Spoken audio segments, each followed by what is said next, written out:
Thanks, everyone. Can you folks hear me?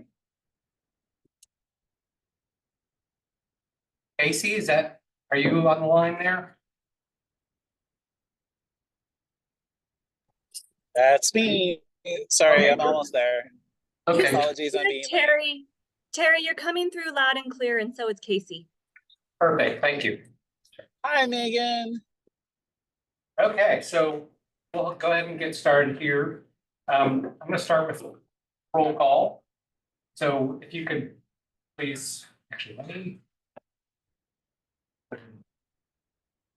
Okay, so just gonna do a roll call of AMC members. So we have Seth Barnes, if you could please answer present virtually or in person.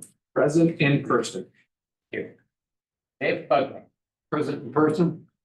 Adam Coble, Present in person. Stacy Detweiler, Present in person, Julie Furman, present in person, Wendy Gerlach, present in person, and Noah folks are, we are not here.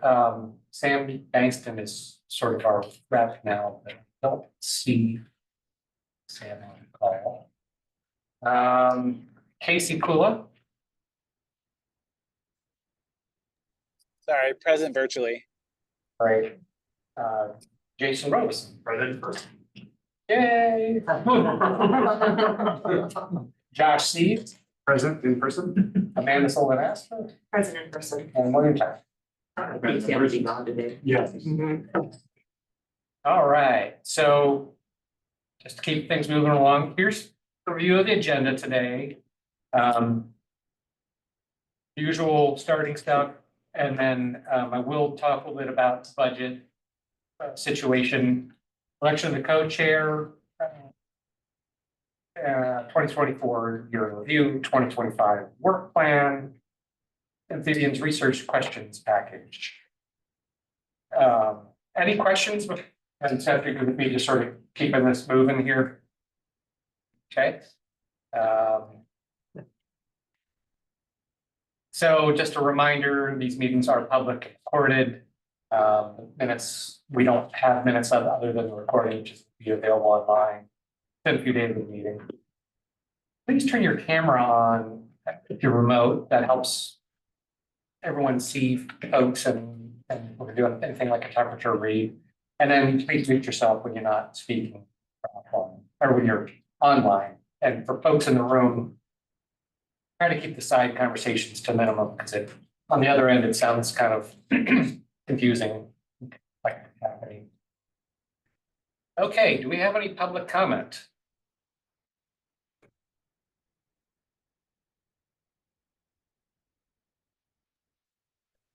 Yes. This is George McFadden. I have a couple questions more than comments. One of which is, it's been over a year since USGS discontinuing update the National Hydrologic Database. My question is, have you worked to coordinate with other landowners and land managers to make sure that you have a standard stream layer that you're going to be using when you're discussing your habitat and restrictions? Okay. And I think I'll probably best for me to work with the internal folks to answer your question. This is a little bit outside. I do know that we've got something standardized, and I don't know all the details. Rather than give false information, I'll follow up with you. Did you have another question or comment? Yeah, because it's very important that you have a good layer and a good idea where end of fish habitat is. My experience of, working with, salamanders and salamander compliance is that fish are cannibals. They will eat anything they can get their mouth around, including their own eggs and young. And so that includes amphibian life stages. So anything that is just above end of fish is probably where you're going to find a lot of amphibians. So it's very important that you can identify those types of habitats. So just those are my comments from what I've I remember from the last meeting. Speak to that a little bit if you want, Terry. 'Cause I'm a little bit familiar with So, yeah, it's not necessarily a question, it's just kind of a comment. Okay. Yeah, thank you. Any other public comment?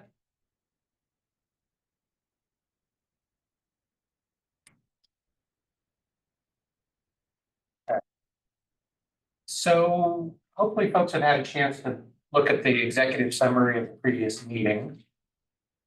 Are there any thoughts or comments about that? There's a typo on it, so it's maybe just add an E, Barnes. Oh, I missed that one. Sorry about that.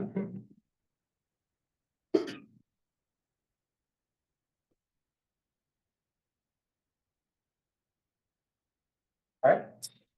So you folks good with it as is other than that typo? Right. So here's a little preview of what's happening at your February 3rd meeting. Excited to review the APC charter. In your charter, you say there's basically the first meeting of odd year. First APC meeting of odd years will be when you review the charter. The scope proposal from East Oregon Steep Slopes from the IRST, that is due. They're intending to have that by the end of this calendar year, so that folks will get a chance to review that. And then hopefully you can finalize the amphibians question package. And then possibly working on the effectiveness monitoring strategy. So that's what's ahead for February. Updates. So we'll get to some work group report outs later. I did want to let folks know that we have communication from the IRST about their first two sets of scoping proposals. So their intention, like I said, with Eastern Oregon Steep Slopes is to return that by the end of this month. And they did not have any suggested changes to the questions as you posed them.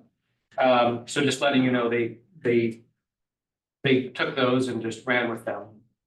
And then they originally were planning on having the scope proposal for roads, I think it was the end of this month. That's been pushed back to March 1st. So just to let folks know that that's the situation. And I believe Sean Gordon is on the line. I'll just pause for a second to see if you have anything either about these scoping proposals or anything else from IRST and INR to report out.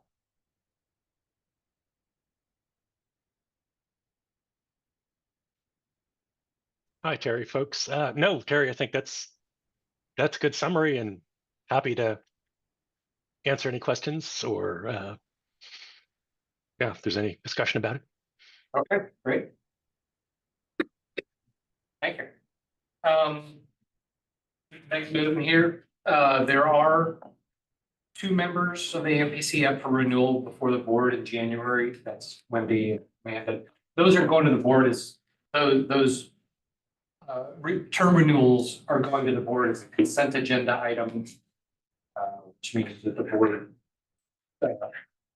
gets a whole bunch of things that are not, there's not going to be a conversation designed into the meeting about it. So it's a less formal process in the sense that they approve the whole consent agenda at once. Or take an item out of the consent agenda. Yeah. In which case then they could have a full discussion on the item or schedule it for a future meeting, but you're right. Yes, yeah, exactly. Thank you. 99% of the time it's left. Yeah, thank you for clarifying. Okay, so I want to touch on the budget here. And so what I put together is a table that's pretty high level. And all these numbers are in thousands of dollars, in part just to make it all fit on one screen, and in part because I didn't want to give a inaccurate sense of of precision to the information. So this first column here, so the column on the left are the categories. We have INR, that's staffing and any subcontracts they may need, contractors. The participation grants, which folks know about, actual research projects, and then program administration. So the column, first column with numbers in it here are what the board approved in September of 2022. And then this next column is what's been obligated through the end of this year for each of these categories. And without getting into all the gory details, there's been less spent than we anticipated for most of these. In part because the research, we're not, the research agenda hasn't been approved because we're just starting the program. And then there's just been some other things that were less expensive than anticipated. And so this third column, these are in gray because they're good faith estimates of what will be spent for the various categories.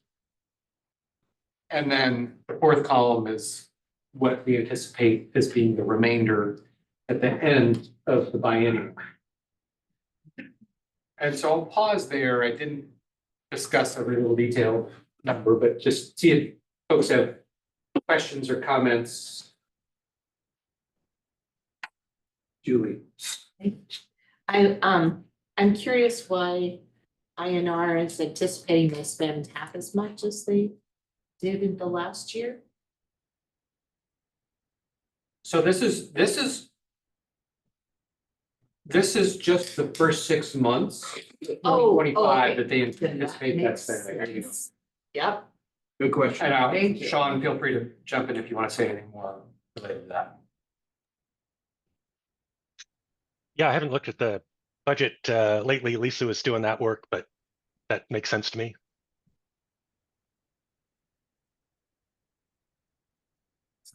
Budget, So this is, the left-hand column is the biennial the budget. biennial budget. Yep. Yep. And the 4 million total at the bottom is what was appropriated.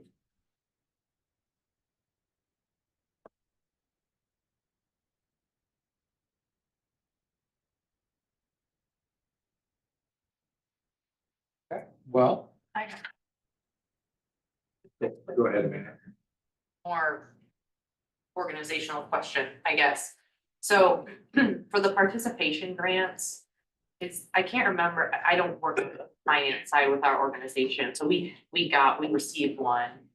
Will that go through the end of the biennium then? And is that money comes out of ODS budget? That's not housed within kind of that parking lot of money that we have at INRL or at INR? Right, so there were two questions there. The first question is, the grant agreements that we signed go through the end of the biennium. This biennium, June 30th, 2025. And the intention all along was to continue those, but it depends on the funding situation. And Wendy's organization, Cole, emailed and said, well, can you tell us a little bit more? And I don't have much more to say other than the intention is there to fund them. But the level of funding and exactly how that happens remains to be seen. Those are questions. There's information there that's beyond my pay grade. I'll talk a little bit about the the budget situation here in a moment for the next biennium. I want to finish any conversation and questions around this first. Stacy, you have you had your That card up was first. just clarifying. I thought I knew the answer to, but Josh? So the research project, that's for the projected being zeros, that assuming there's not going to be an RFP that's been out, has had someone selected and has done the research to the degree they need to get paid yet by the end of June. Mhm. Is that what that's reflecting? Correct. So then what happens to that 2.6 million? Does it just carry over to the next biennium? Does it just return to the state treasury? What happens to that? Yeah, so we've got our DOJ approved agreement with INR.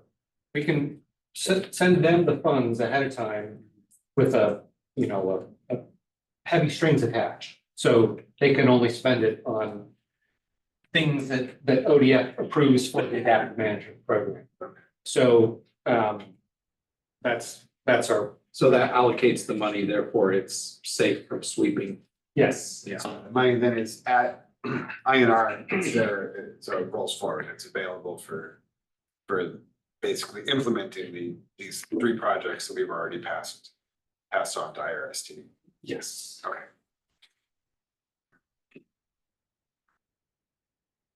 Other thoughts, Any other questions? questions? This is helpful, Terry. Thank you. Yep. So the governor's recommended budget.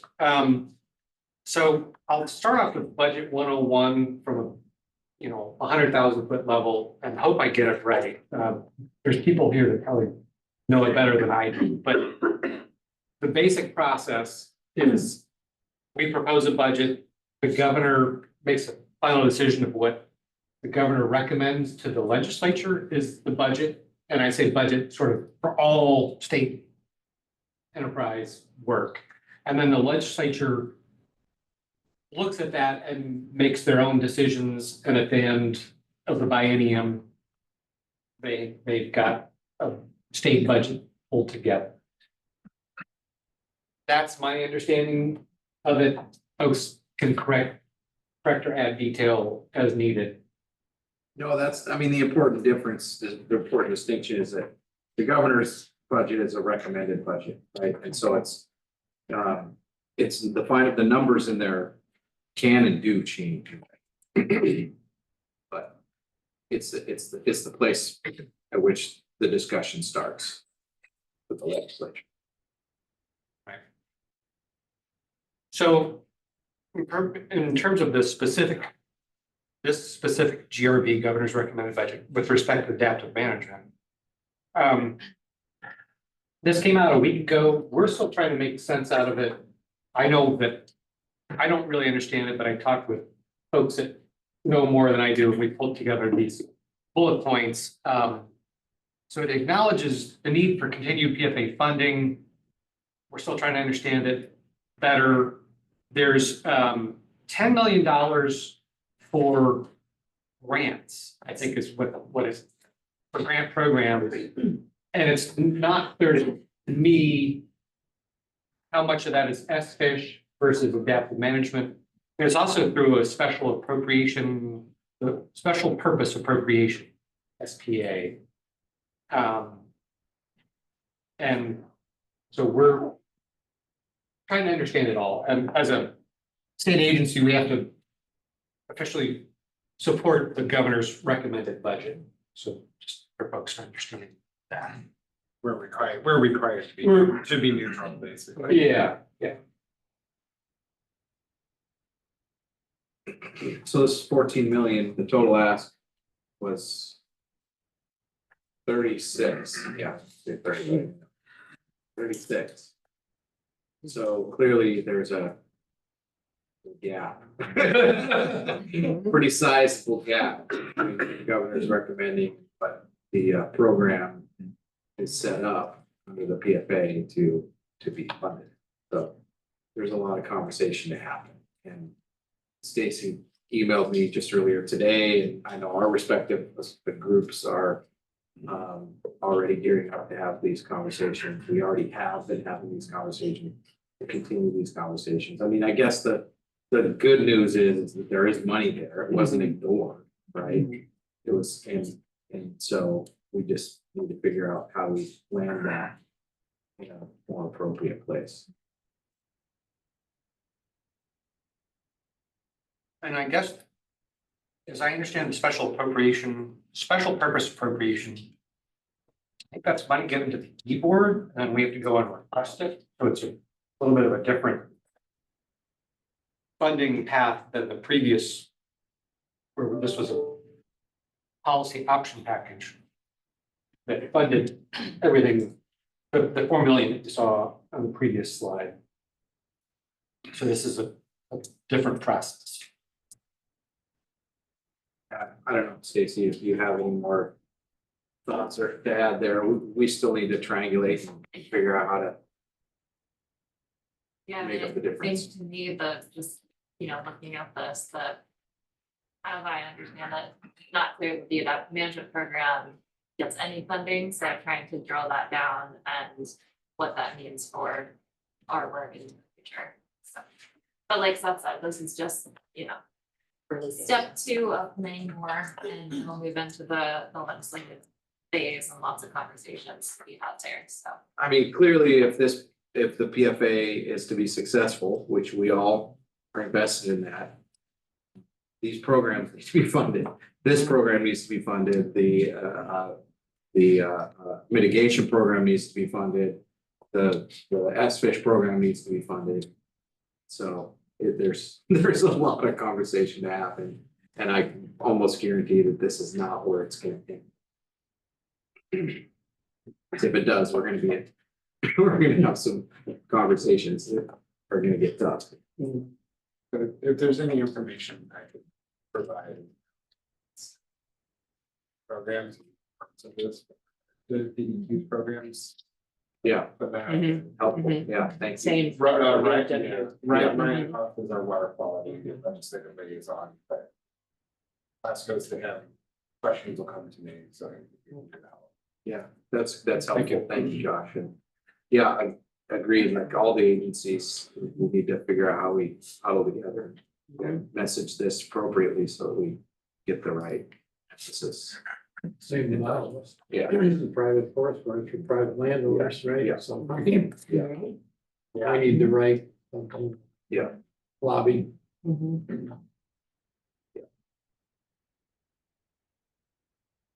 Terry, help us keep safe around the line of what we can and cannot do as a committee in terms of conversation, because I would offer up, the county's the same way, but it is hard. In some roles, I can't lobby, Right. and then once I leave the courthouse, I can lobby, but in the courthouse, it has to have my peers' support, otherwise I can't lobby. And so it just help us not run afoul of your organizations that are state agencies and getting yourself.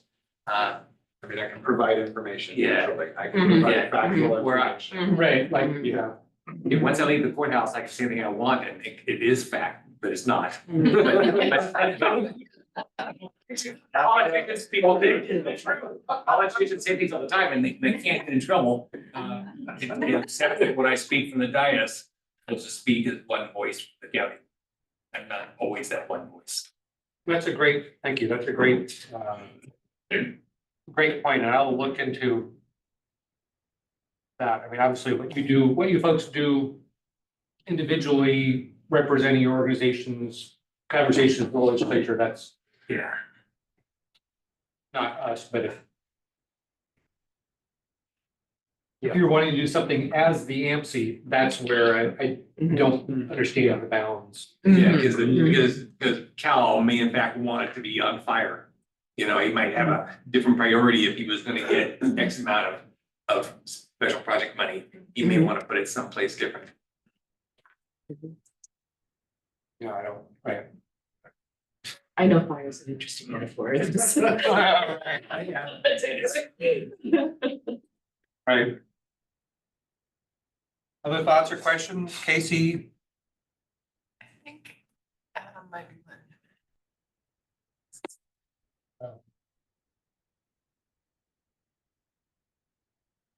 Oh, gotcha. Yeah.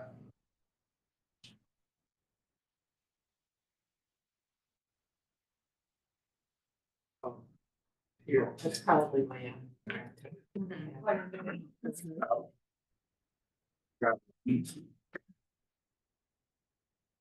But yeah, this is helpful. I don't know that we need to belabor this anymore, Terry. It kind of is what it is, and we'll watch it as it makes its journey through the legislature. Sure. Good. So there's selecting the MPC co-chair. We've had a historical amount of money spent. We've never had an election where this much money was spent on electing the co-chair. We also never had one where this little amount of money was spent on. It's kind of precedent setting. But I'll just turn it over to you, Stacy. Well, before I turn it over to you, Stacy, I'll just say Stacy sent out an email I forwarded to folks, letting folks know that she was hoping to be elected. I said if anybody else is interested in running, it'd be helpful to let me know so I can let folks know. Or let the rest of the committee know. Nobody said they were interested in running. So I'll hand the floor to you. I don't have too much to say. I think, happy to serve again. I think given we don't have a finalized HCP yet. Even though in our charter, it does encourage us to make sure our co-chairs are rotating, not doing multiple terms. I think given that we don't have the HCP finalized yet, and Seth and I think balance the author roles, are involved in those HCP conversations, and there's real value in bringing that to this space, so we can try to keep the tracks moving on as best we can in parallel. So be happy to serve another term. And any questions? Anyone else interested? Casey. Yay! Yeah. Sorry I was late, but You're it's here. great, Yeah. especially just the two of you and the kind of the value I think that we all get from having you speaking in various places with the voice of both here and kind of the needs of getting this launched, and then also the other HCP stuff. Yeah, well, I'll be the Thanks first. for just being together on this. Oh, go ahead, Will, I didn't see her. So I've appreciated greatly also, so Casey, you took the point I wanted to say. I appreciate the way that the two of you have worked so well together and have run the small meetings outside of here. It's been a pleasure to have you as the co-chair. And having said that, the rules do talk about and not wanting to have a chair for life. We're in our 26th year of the same board chair and accounting commission. And it just makes sense because he does it so smoothly. But I would be all for closing the nomination and nodding our heads or thumbing our thumbs up or whatever it may be to move it forward. Because Stacy, I think you guys, I appreciate you. So I just chiming in, when Stacy alerted me and reminded me that her term as co-chair was coming up, I quickly began lobbying her to re-up. Just because I agree with all of you. I think it's been very useful to have Stacy be in this role with me, just in all the experience we've had coming through all of the rulemaking and all of those things, and now into the drafting of the HCP.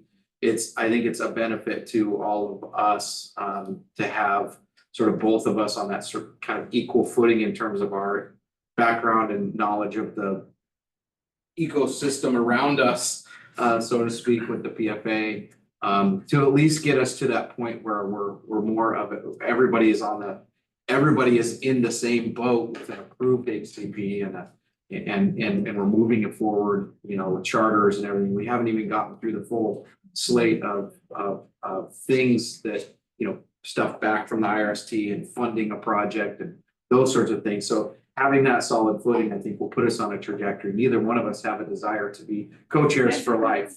So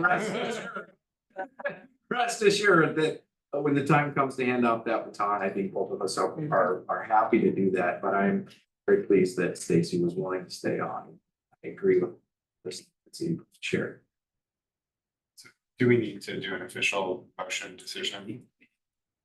I have to look at the the charter, but you could. I think it is. I think it's. I'm pretty sure it is. Yeah. Yeah. Yeah. I, if subject that they're allowed to.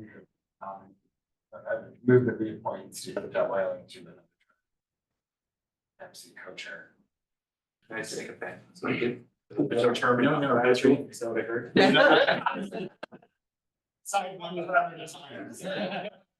Find future answers.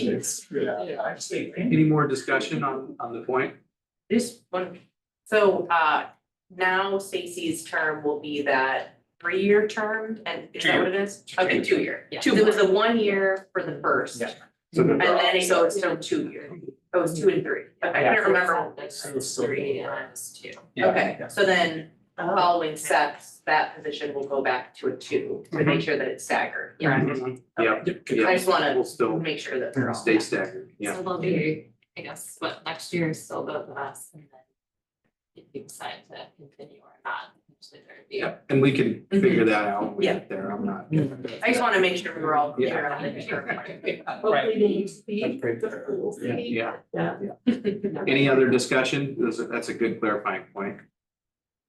I think, Casey, I think to your observation, I think it will be good to think about who would be, no offense, but like, I think will be valuable. You all are, like, the value we get out of you being PFA, HCP people and EMC is tremendous. And it's just thinking about like who has the time and the inclination kind of going forward, just so that we are rotating it, and because everybody here is like amazing. Watch you lead people at ASC, so. Yeah, good point. All right, are we ready for a vote? You wanna call the roll, Terry? Sure. Seth Barnes, Yes. David Buckney, Yes. Adam Coble. Oh, you're not voting, sorry. Sorry about that.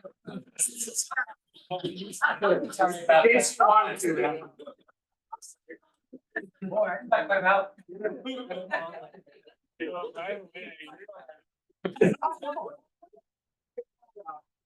So, I think it would be epic is if Adam voted no. Stacy Detweiler. Abstain. Okay, Julie Furman, Yes. Cindy Girl, Yes. Casey Cool, Yes. Jason Robison, Yes. Josh Steeds, Yes. Amanda Sylvester, Yes. Wayne Tucker. Yes. All right, so that's 9 yes. 1 Congratulations. Good luck. Yeah. All right. Keep on moving here. So the effectiveness monitoring strategy, we had tentatively said last time, we're gonna talk about it today. We're needing to delay that. We're still trying to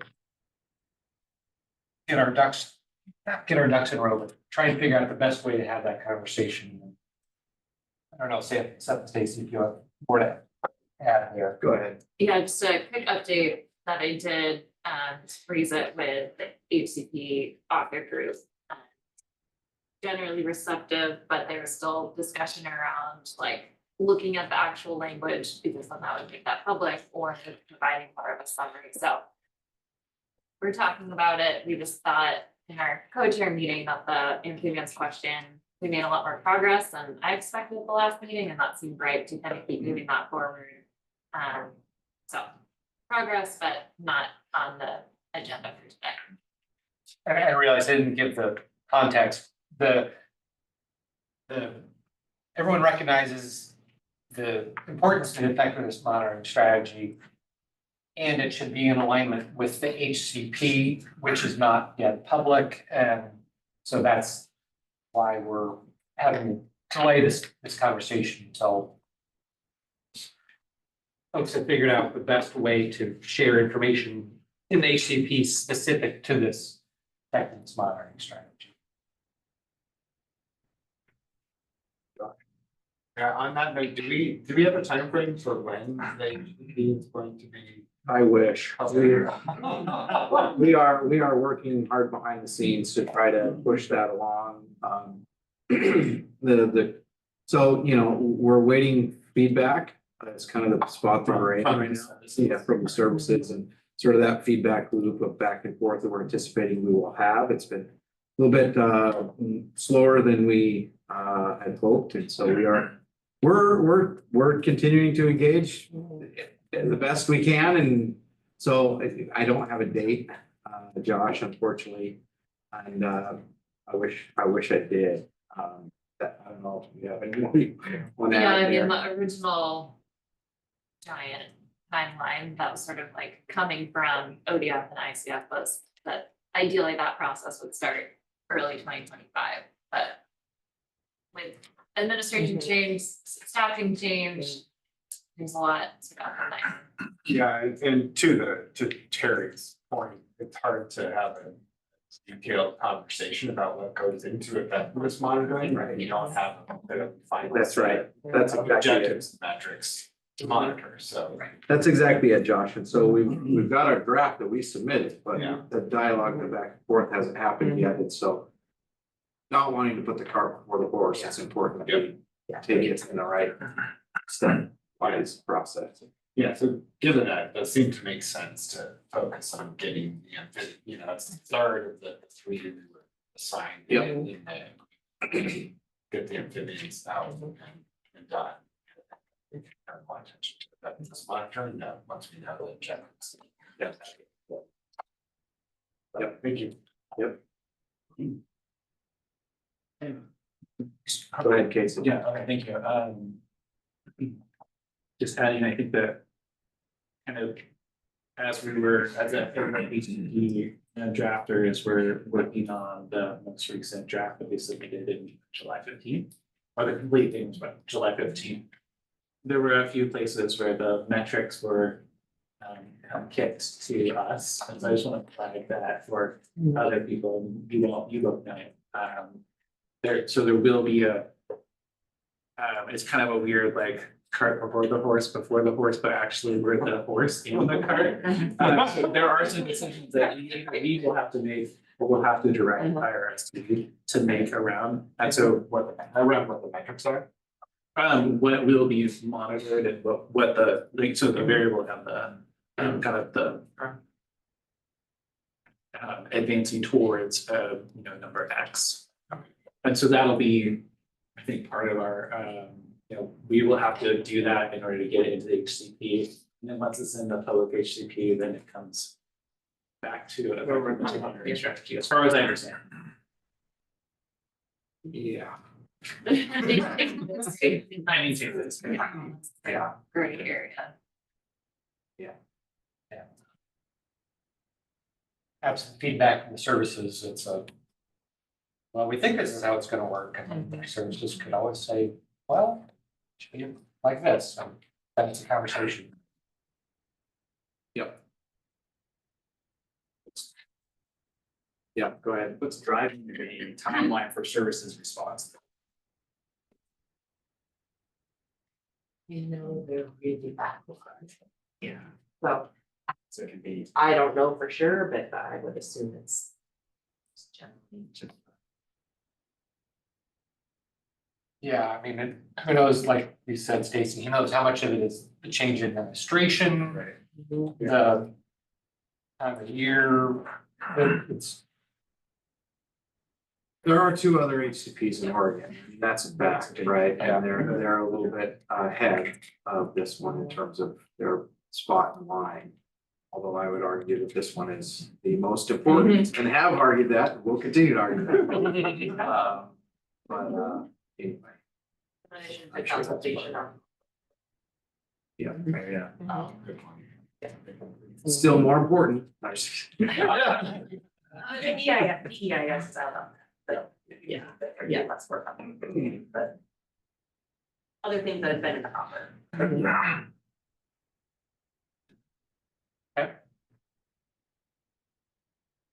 Keep on moving here. So before we jump into the 2024 year in review of the 2025 work plan, just put this out for there for folks that what you're gonna be talking about is forming the basis of the presentation by the co-chairs and ODF, and INR and IRST will do part of it as well, to the board in January. It's a comprehensive adaptive management program update.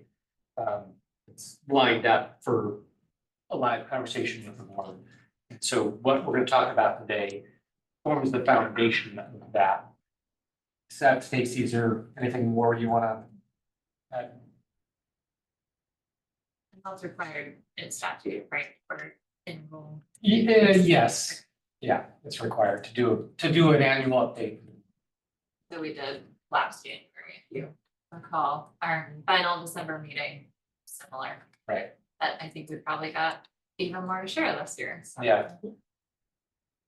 Okay, so I'm gonna kind of go through 7 to 10 bullet points here, just reminding folks what the work that you've accomplished this year, and then we'll open it up for more discussion. So in January, like you just mentioned, Stacy, there was the update by the co-chairs to the board about that adaptive program committee work. You've prioritized and started the effectiveness monitoring strategy. That was a decision, I believe it was probably June, that you made the decision to keep that moving forward. Mentioned it's on pause for a little while, but important. And refine the process for preliminary research questions. So I think that was probably August when you made that decision. And that's incorporated now into your charter. You developed preliminary research question packages, so both the questions and the contextual information that's important for the RSD to do their work on East Oregon steep slopes and the hydrologic disconnection of forest roads. And then through some feedback with IRST, finalized the questions in these two packages. Everyone attended the field tour, looking at amphibians with amphibians experts and talking about roads, whatnot. Completed the first draft of the question package, which we'll look at here in a moment. So, actually, I should go back. So before I move on to sort of opening the floor up, is there any questions or comments about this list, or I wonder if it might be helpful for the board to understand a little bit of, because they're not in these meetings. Right. Right, they're not in these discussions with us. Right. So when you look at this list, you might think to yourself, well, I could do that a couple, which admittedly, I mean, if any one of us were just working by ourselves and we wanted to come up with some steep slopes questions, we could do that easily, right? right? But it's doing it as a committee together with diverse stakeholder groups, which we all represent. And the robust, rich conversations that we have, I think that makes this more impressive. That we've been able to move forward in together. And I wonder if there isn't some context you could add here. Sure. The number of meetings we've met in just a little bit Sure. of robustness around some of the conversations where, with initial questions, refining of those questions, looking at other types of research in these areas that then refine how we are going to, I don't know. Yep, no, I think I think That would be useful. Maybe even And also- adding in, go ahead. No, Go ahead, finish. Julie. I was just gonna say, maybe even adding in, we met X amount of times and this is the list of lunches that we ate. And they were delicious. Maybe. Go ahead. I was gonna say something along the same lines of saying like, we want to not make it look too easy in a sense, because it has been a lot of back and forth and working. And so what I thought of looking at this was the fact that for each of these things, we've not just done it, but we've developed a template, gone through the statute rules and the report and made sure our questions were consistent and corrected by those. And then also come up with the templates, because the forms in the draft we're looking at today, where we sort of have a request and then we have the background and then Right. the statutes, and then we summarize our questions. So there's a Yeah, lot of work thank in you. putting together how this committee is going to function and building the infrastructure, so to speak, for going forward. Right. No, that's really great. Yeah, Context.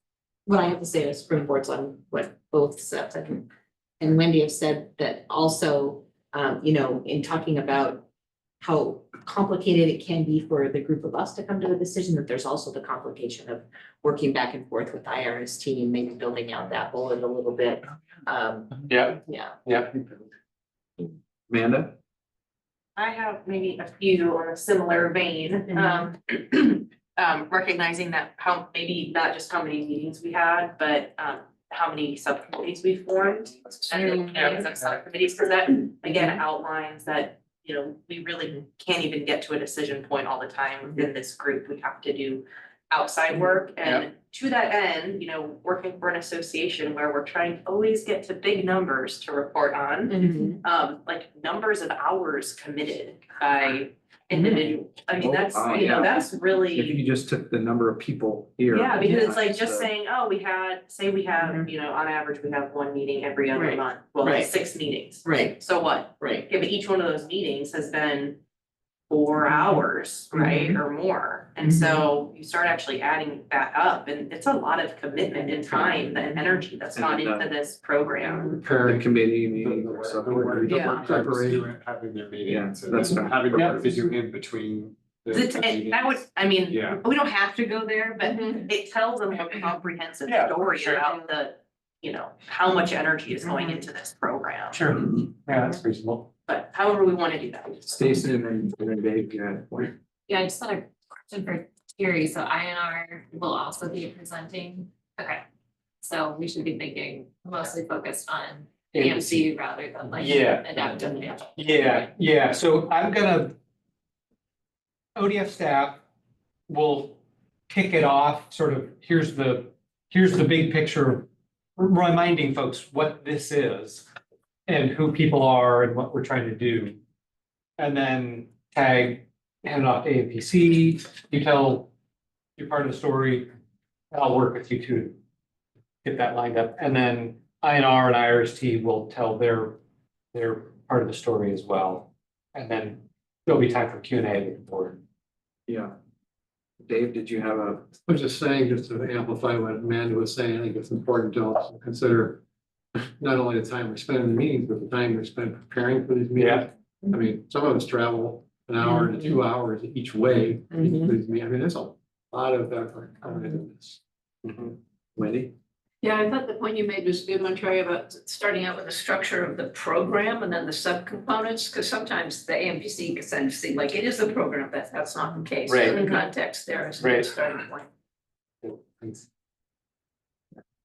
And I think the people made the point, but somehow we need to emphasize Yeah. that coordination between the two has been a particular point of emphasis this year as the IRSD has been up and running. And we have had some official correspondence going back and forth, figuring out, you know, how we do that better, and how we can improve there, has been a thing that we've tried to work on this year. Right. Stacy. Yeah, maybe, I know we're gonna get to 2025, but I think it'd be helpful to give the board a bit of a preview of like. In July, I'm gonna come back to you with Right. research agenda, so maybe sort of, you know, we can tie it into. Structural work we've done, so that's set up for that, but maybe just like. Making it clear they're gonna have a more involved role. Right. And I wonder, in so much as you're setting this up, before you hand the baton over to, you know, AMC and IRST. I wonder if it's worth going through and just reminding the board, not necessarily the individuals, but I don't know how you do it right, but sort of, so they have an idea of, they were reminded of the structure. Yes, that is yeah. created here. Yeah.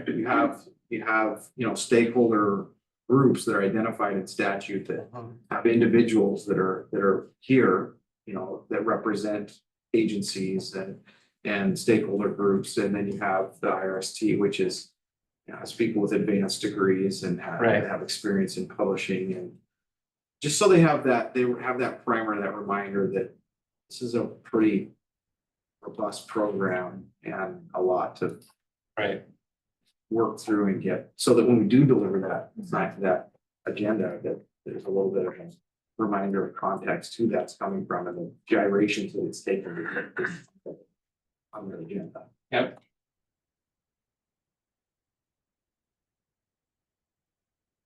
Good. So. I just put these three big picture questions for reflective purposes. Thinking back on 2024, reviewing the year, what worked well, where could we improve, and then new ideas, processes, events, etc. So for me, one of the things that worked well was the actual tours, both connectivity as well as going out and seeing the amphibian sites and talking through the challenges, and especially having the young man from Weyerhaeuser speak about what he's wrestling with as he plans his sales and he plans his life, how the results of what we're working on will affect that in the future. So it was nice. He was, again, hence the letter. He was a nice young man to be able to talk about what we're working on and attempting to do and the impact upon the industry we're trying to protect.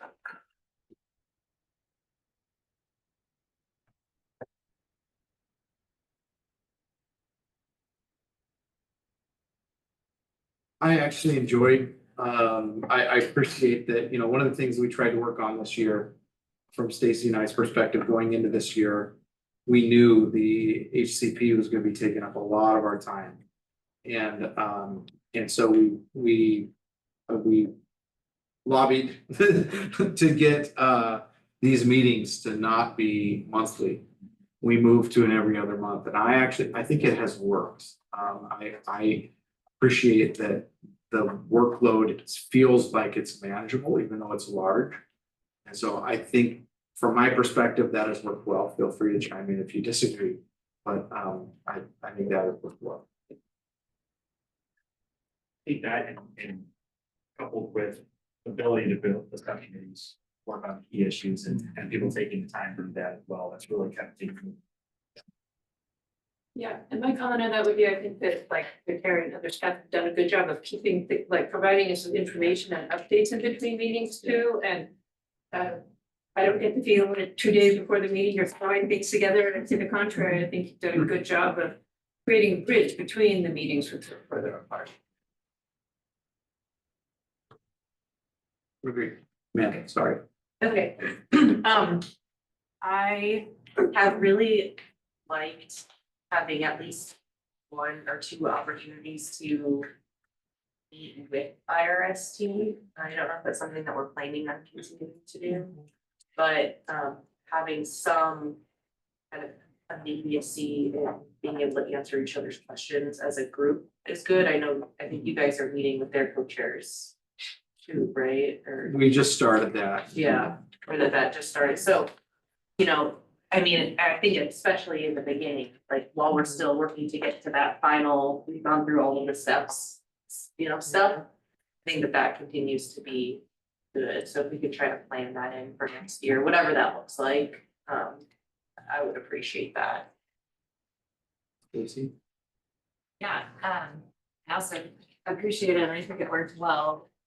Yeah, 4 hours seems like a long time, but I appreciate that this committee loves to talk about things and drill into it. And sometimes we've had let's just do a 1 hour virtual meeting to have a final discussion and get the vote done. And I think that's, for me, has been valuable. And to Seth's point about sort of the workload of monthly meetings and doing it every other month with that option where if we just need a little bit of extra time, we can do that. So I appreciate everyone being flexible with that. That's been Terry and then Wendy. And about that question of not meeting monthly, the a benefit of that has also been that we haven't gotten the cart too far before the horse. I mean, this whole HCP is a little bit different than most in the sense that we've passed rules and without the HCP being approved, and so it's really helpful. Even the effectiveness monitoring strategy. What what if the decision had made to move forward something to the IRST without having the HCP part figured out, for example, or so there's that methodical set of conversations and approaches. I think there's stuff there. Wendy? Yeah, what occurred to me when Amanda was talking about getting together with Iris, I was thinking about that meeting we had with them last January. And when the HCP is out, we can see what the agency's input is on accountability. And we're thinking about the effectiveness monitoring. That could be a good topic for a group meeting with, because there'll be a lot of briefing on status where we are. And that's a big topic to think about, people getting informed. So maybe that'd be a good opportunity for a joint meeting. Like we're moving into the next year, new ideas, but it seems like since I heard research agenda presented to the board, it might be that might be like being prepared for that might be a right time to meet with IRST too. Like, okay, have we wrapped up everything for that, which will be a crucial next step. Areas for improvement, any thoughts on things that we could do? I mean, I've already heard some, I don't know if it's improvement, but encouragement to try to, create another opportunity or is that these touches with IRST, whether it's a joint meeting or field trip, I think I agree with that. So try to figure out where that makes sense into the next year. You definitely keep that on the radar. Wendy? One thought I had, which is, I think, as I said, one of the accomplishments of this year is we've worked together to come up with templates. But it is hard writing in committee, like just wordsmithing paragraphs, it's kind of consuming, it takes a long time. So I'm not quite sure what the solution is exactly here, but just to say that if once we sort of get our templates down, finding out an efficient way to wordsmith our questions, like maybe come up with maybe ODF stuff, come up with initial questions, maybe a little further down the line or something like that. Again, there might be reason not to do that, but my thought is for us to be thinking about a way to have not too much just like wordsmithing how to write a sentence, because that takes a fair amount of time. So I know that kind of goes along with committee work, but to a certain extent, if we could find a way to expedite that, that'd be great. Yeah, it's we definitely have sentence by committee. Honestly, I think the working group, like, because sometimes we hash it out, then we have a side group, go work it out and come back to something. That's one way. For instance, I think it has been a good work. Not work around, but way of evolving the language. It probably pretty much everyone would be in agreement if we had a 2-hour conversation. The working group comes back to something. Yeah. To add to Terry's frantically scribbling or writing with judgment, scribbling with judgment, writing ideas, scribbling. Is that it seems like it would be great to have a more clear we can bring in HCP stuff like, oh, I think we can talk about this, or let's check with HCP, with the PFA HCP group to see. It would be nice. It feels like there's this kind of weird thing where they're connected, but we don't know what we can talk about, what we've negotiated or with the public or and so that's an area where I think it would be great to have, even if it's an informal in the future, like this is an area for improvement in my view, and then a movement forward. And of course at ODFW and at ODF there will be staff on an ongoing basis with the HCP, but for now we're trying to figure out effectiveness monitoring metrics and the VGOs, having maybe a more formal connection. Stacy. Yeah, I think this is one we're actively working on, but IRC wasn't fully operational last year either, but making sure that our work plans are aligning. We've been working with you and we're about to get into that conversation. But just, this is kind of the first time we're going through a lot of these processes, and sometimes it's like, oh, we need to do this by this date, back planning, and IRST may not be ready yet. So I think that'll just continue to improve as we all get more comfortable. But maybe to your point, Amanda, about joint meetings, like integrating that work planning conversation a little bit more. And I think that'll be helped with these co-chair meeting, co-chair to co-chair meetings we're having, so. Things we're working on, but that could be better. Quick comment, I really enjoyed the field trips when we were talking about the research questions, and I wondered, David, if there's an opportunity to actually get on some small and bring that kind of into the conversation as well. Sure, yeah. That's good, that's a good point. Up to now, we've gone on a couple of industrial landowner. And we could focus next year's field trip, try to anyway, on small forest lands. That would be kind of fun.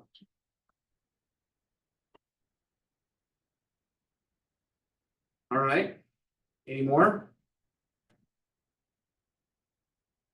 Okay, sorry, just when I was prompted, I was talking to Brandon Persinger, ASC today, and so it felt like an appropriate thing is just realizing that while you are, our AOC representative, the value of county commissioners being kind of not just engaged, but really like, yeah, this is a good thing, as opposed to like, I don't know, something over there that's just a bureaucracy, might be helpful. And it makes me wonder whether some kind of formal, whether it's going to the fall conference, or whether it's just coming to a Monday legislative days, having some connection where we help you with that. Because I don't know what your interaction with So the bigger the legislative committees are. So at Ledge, with the natural resources portion, I give an update. Okay, cool. They have not been that many, or I've given updates, and it's not been sometimes anything changed since the last time I presented. And so as research questions have gotten done, I've sent those forward, but just verbally, and I would say there's low interest until a mill closes, there's low interest until something changes. Totally. And it was prompted because Brandon Persinger said, oh, I right, I need to be involved. I'm very involved in the special session. Are you involved? And they said, well, there's like 17 to 20 million that counties are owed for the costs that they incurred. And it was a reminder that it's not only just wildfire, but other aspects between landowning and being kind of a representative of your community. All right. Good Okay. discussion. Yeah. Go ready to move on. All right, 2025 work planning. So I want to kind of go through some key points along the timeline, just to give people a big picture understanding. And this was Stacy's idea to put this visually, and that's a great idea. I mostly used her ideas. I mean, it's great ideas. So cheer for life, I guess. Feeling really good about the nomination. So this big black line on the right hand side, third quarter of 2025, represents the July 15th deadline that's in rule for completing the research agenda. So to get there, the roads question package is in IRST. They're planning on having the scope of the proposal back to you by March 1st. And similarly, IRST scope of proposal by December 31st, so end of this month. And so both of those will feed into the research agenda in July. So again, this is high level. I'll get into some details here in a moment, drilling down into what this actually looks like. This provides a big picture roadmap. And the voting on the questions package for the amphibians, hopefully that'll be February. We'll see how far along we get today and whatnot. And then responding to questions from the IRST, they've got 45 days to get back to you. So hopefully that timeline will work out. And then the scope of proposal from them, it's too hard to predict right now between when you folks will get responses back to them and where they will be and how long that will take. So I just put a guess of summer or fall 2025. It's really hard to say. And then the effectiveness monitoring strategy. Similarly, there's a set of unknowns, uncertainty, and that is even, how would you say that? That's gonna take quite a bit, that's gonna take more work to get to place where that can be included in your research agenda, in the sense that you're not even starting off with, this is a research question that's a, hey, IRST, at least where it stands right now. IRST, we need some help, thinking about how to monitor this big picture. And so there'll be some back and forth there to even get to the questions. That I just have on here an analysis, sort of their response to your IRST's letter, if you will.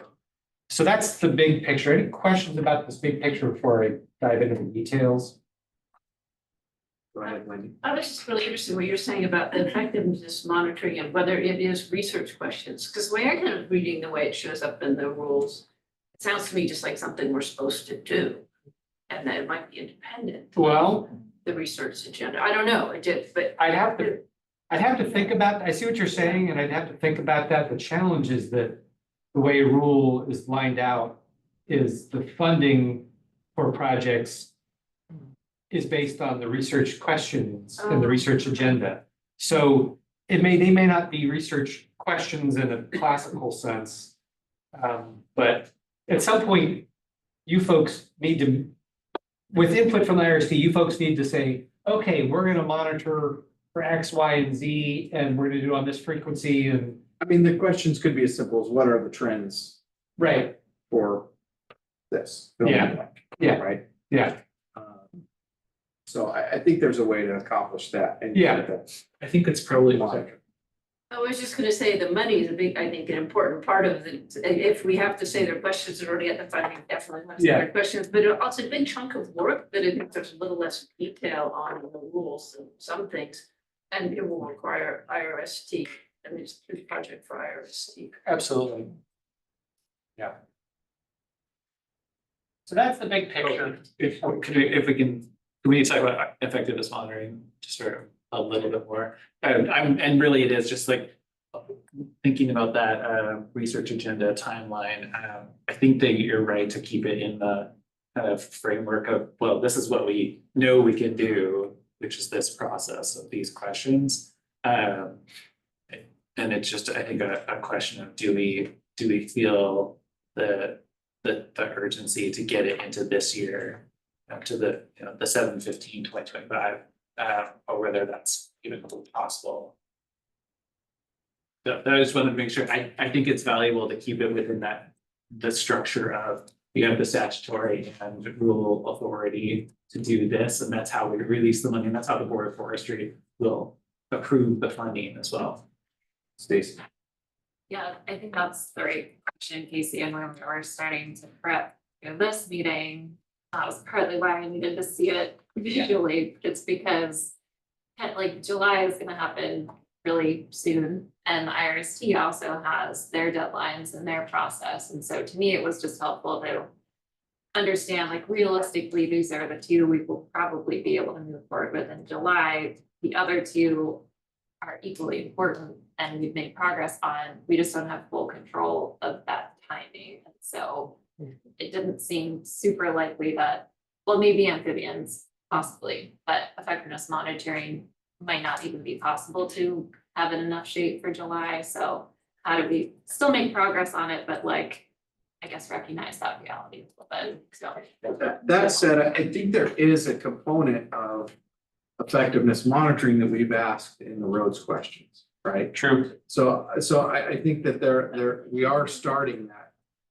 that research in terms of that sort of ongoing trend monitoring work as it relates to roads. So I think that's something to recognize, that it's not all pushed off. We do have that piece that's going to start likely, and that, with the 7/15 deadline. But I think there's some just realistic timelines in terms of being respectful of the IRST's ability to work through all of what we're about to give them, and making sure that we're in alignment with the HCP once those conversations do start happening in earnest, and we can, and then we hand off something that makes sense to IRST, they're still gonna have to wrestle with how many geographically and all of these different components of that. And so I think it's just unrealistic to try to squeeze them and the federal conversation, which we have no control over, into this year. So I think this is realistic.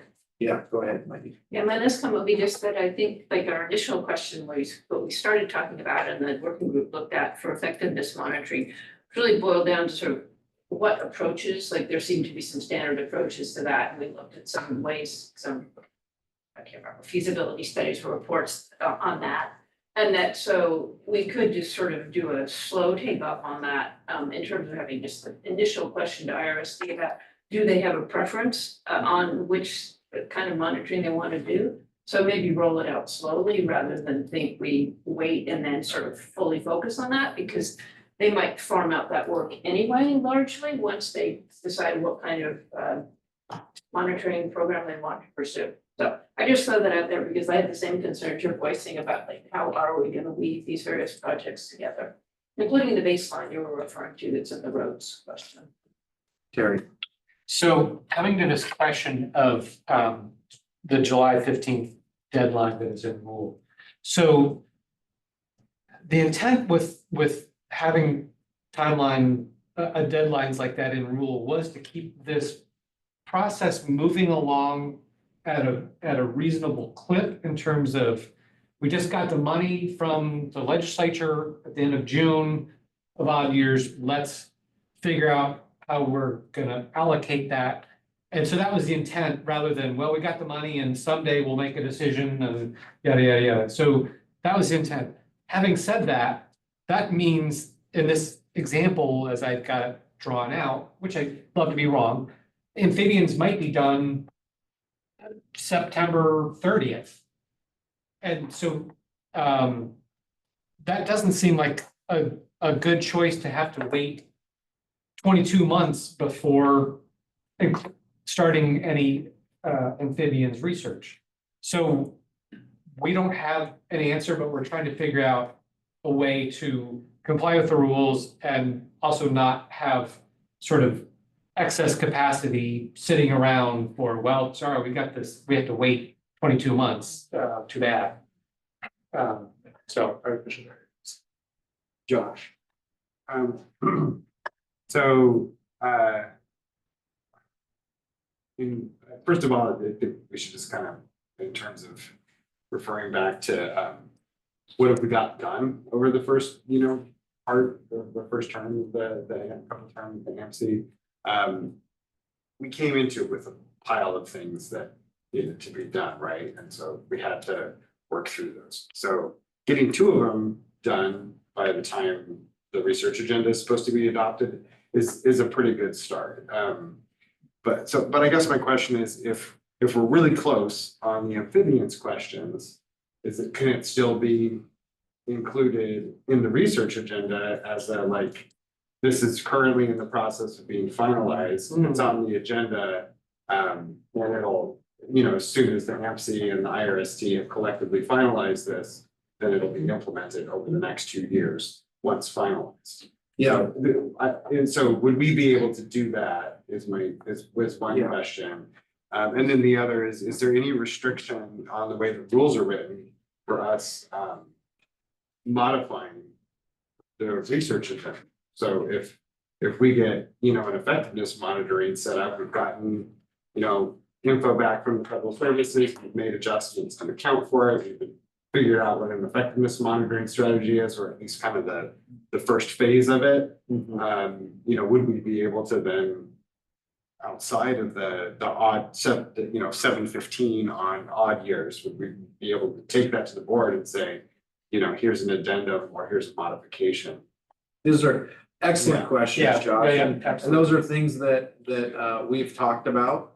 And I think that there is probably room to have those conversations and figure out what needs to be done in order to make that happen, because it's just smart. I mean, I think the idea is around the date is to try to help the AMC to like you're saying, make sure we get to the point where we are actually allocating, but also prioritize. So we're gonna have more of an appetite than we have funds for. That's gonna be, whether it's this time around, next time around, it's gonna happen, right? And so the discussion is gonna need to be which of these projects that we now have, the questions that we have scoping proposals back from, do we want to fund with the limited resources that we have? That's, I think, the idea around creating that 7/15 date. Now, that's probably, that probably won't be where we're at this time, and that's the challenge, because I think we will probably, I don't know, but I think we will probably have excess funds. They won't be all spent on those two projects, and therefore, to your point, Terry, do we have to sit around and wait for 2 more years to then allocate the rest of those funds? And I don't think that was the intent. Right. And so, maybe there's a way that we can thread that needle, or even potentially, suggest some rule change language that would allow some of those interim conversations. So I don't think there's much agreement around, or disagreement around that. I don't know if others, Amanda, you've got your card up, so I'll stop talking and let you chime in. Yeah, I just had a question maybe for Adam.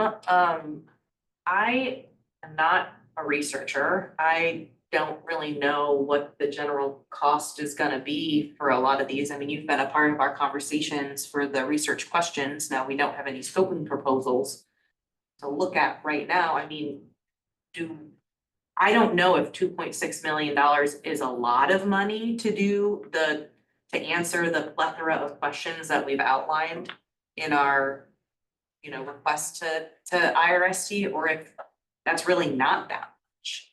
I mean, I don't really have a good sense of, are we gonna have a lot of money left over or not? It's because you've got experience working with contractors, I don't know. Or maybe there's somebody else that can answer. That's, I mean, for research, I think you get into the millions, that's a lot. Especially if there isn't any sort of like infrastructure involved, needing, because some research projects may need, at least in my canopy research, like towers, ladders, and all sorts of stuff. But yeah, I mean, I feel like that goes a long ways.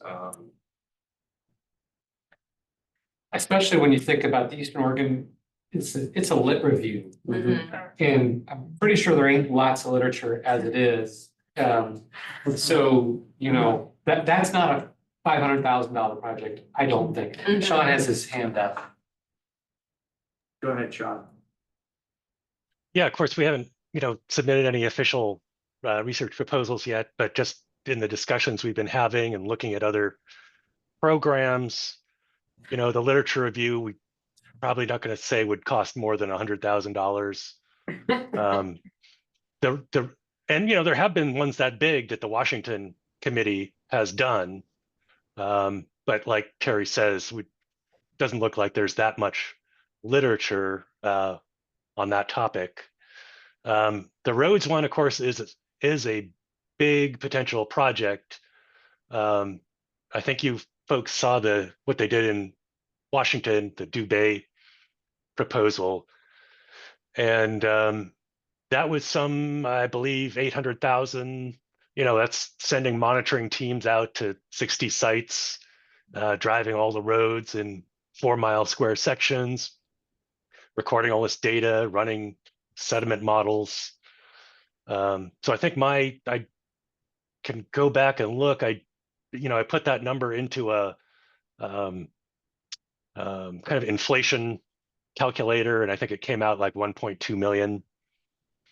So that can give you just a very general ballpark. Yeah, and I think the other one that's a big dollar figure potentially down the road, and we don't, but this effectiveness monitoring, the long-term monitoring, that is not inexpensive. And if you want to do it right, where it's geographically representative and, often enough samples and that sort of thing, it's the frequency of sampling. I mean, you guys know that gets very, very expensive. So not minimizing the importance of it, but just, I think, yeah. So if you were just doing one-off projects, yeah, you could look at that 2 million and think, well, that's a lot of money. It is a lot of money, but I think some of the questions that we have in front of us are gonna spend that money. Casey, or Stacy, you Oh, got yeah, yours. it's hard to Casey. have Casey. it. It's sorry. I can see it better. We talked about this last time for the amphibious question, but just finding again that PFA report language that I have in front of me, but I think it was 1.5 million prioritized to the amphibians research. So I guess maybe to your point, Josh, around if we're able to include amphibians isn't finalized yet, but it's really close, some like provisional like, pending final vote. Just as we think about priorities in the budget as well, that there's some direction there. The amphibians, it was $1.5 million recommended, but it didn't say over what length of time. So is that a 5-year project or a 2-year project? But if we could get started on That's absolutely. I think Yeah. that's sort of wise. Absolutely. Casey? Oh, yeah, it built to the recommendation on the amphibians especially. I've always viewed that as a recognition of the scale of it. That the PFA authors weren't saying, hey, there's gonna be, why don't you go into one watershed, take a look at, you know, where amphibians are, but really like, we need to know, this is original science looking at how they're moving and what the genetics are, and to our questions earlier. Adding to your question of like the cost and kind of the scale of it, just a reminder that effectiveness monitoring will be over time and over budget. So we're not gonna establish a fund that then the interest is yielded for covering the costs of that sampling effort. And I think that us establishing a robust science and monitoring framework and then initiating it and moving it forward and spending the money is probably the best way to get lawmakers who are in charge of the purse strings to say this is worthy of funding going forward. So just thinking about in terms of like, you get a good program and you spend the initial money and you're like, this is why we're coming back to you. So sorry, that took us That's okay. away from the timeline, but I think it was. No, it's absolutely valuable, and there may still be things that pop up. So this is a rough. This is the draft work plan we've put together. So February 3rd, talked about East Oregon steep slopes, scoping proposal from IRST, discussing the MPC charter modifications, if there are any suggestions, and finalizing the amphibians questions package. And the note at the bottom is anything with an asterisk is a substantial decision on the AMPC's part. The late March meeting, discussing roads, scoping proposal that IRST will have sent, finalizing the request to the IRST for help with effectiveness monitoring strategy, perhaps we'll be there, hopefully. And then responding to IRST feedback on amphibians questions. So there's more work in late May, talking with IRST about the scoping proposals and associated research agenda, and really starting to pull the research agenda together in May for the September board approval. And then responding to IRST feedback on effectiveness monitoring strategy. And then in early July, finalizing the research agenda budget presentation for the board September meeting, then discussing the ODF annual adaptive management program update to the board in September. I think that one probably will not, I think we're probably moving to January only for the comprehensive program, adaptive management program update, but so that's an artifact of the past. And then early October, this is not a meeting, but sort of sending out a request for new preliminary research questions. That's following the process that you folks laid out in it's now incorporated into the charter. Field trip, October 27th, and then early December, kind of a similar meeting as to today, 20 year in review, work plan for the next year, discussing proposed preliminary research questions. And I think also be electing a co-chair at that meeting. So this second half of the year is really much more fuzzy in terms of details, timelines, and I'll get to that, more about that in a moment, but just to say, it's hard to precisely say what's going to be happening then, because there are things that take you folks time to move forward and then to get response back from IRST and whatnot, and it's hard to precisely plan all of that out this far in advance. Casey? Were you done with? Yeah, Okay, I just wanted to, I apologize that I was just listening, when you were talking about the budget earlier. And I think my question is, if the money that's, the money that's left over, that's carryover moves to INR, because it's allocated to research, is there, I know that your position exists outside of that. So IRST and AMC can continue, though there would be additional money, right? Because the money, any other additional money would be locked up in the are you talking INR about account. the participation grants? I guess that must be the only thing, right? Outside of the research funding and then your position authority, right? So, I just want to make sure, like, after July, or, so you know, we can continue to meet. yes, you can definitely continue to meet. The intention is that there will be funding for participation grants. Okay. And the money that gets turned over to INR also has to fund INR staff to oversee, to support IRST's work. Exactly how all that's gonna play out, I can't guarantee there'll be participation grants past June 30th. But that's certainly our intent, and, you know, there's what's the legislature gonna appropriate for a adaptive management program, and how do we work out? We have to turn off, we don't, we're gonna choose to turn the funds over to INR to carry over to spend as we, you know, as we see fit. And exactly if and how that would go towards participation grants has not been determined. Thank you. I think, just a little bit more on the budget. I think the one that table that you shared, as I understand that the remaining funds for the INR, that's what, you know, can go to INR and then is at risk of being lost at the end of the biennium.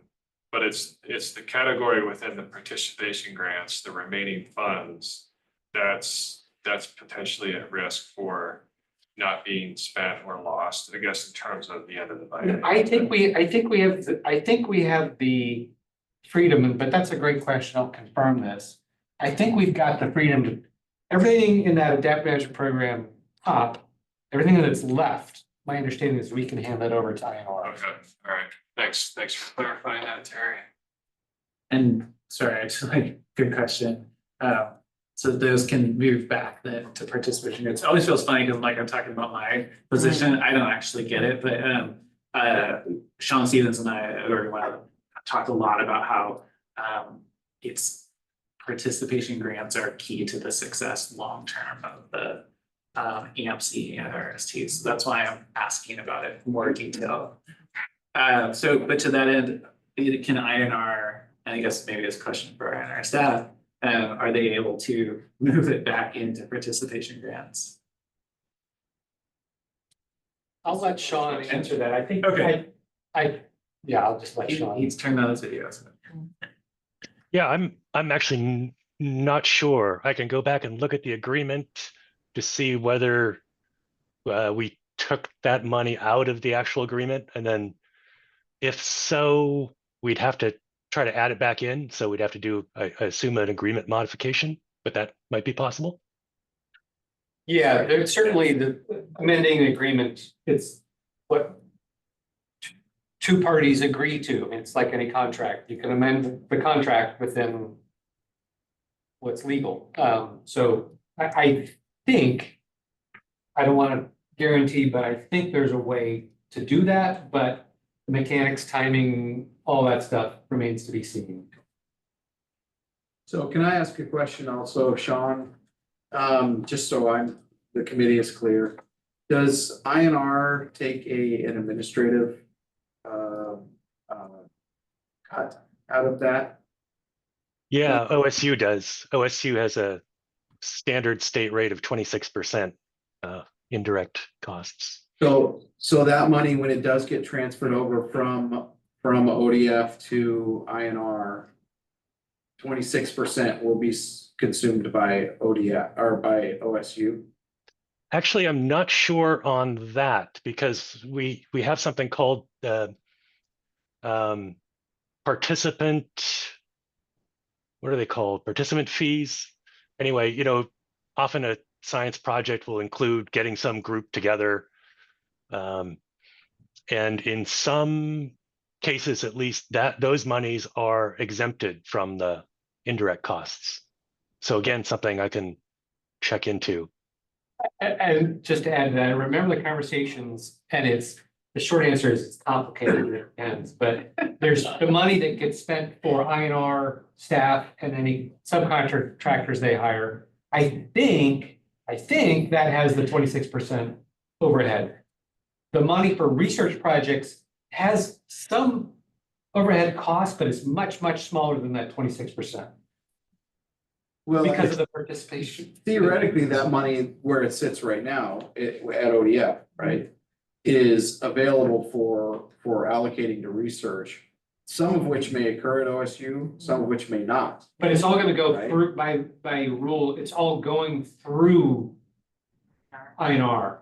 Oh, okay, okay. Going through the officially named IRC housing agency. Okay, well, that's helpful Yeah, to understand. yeah. Okay. And then the participation grants themselves are another thing. So there will be some administrative costs of, let's just, for sake of conversation, that $3 million that I said at the beginning was an estimate of what will be left over from this top.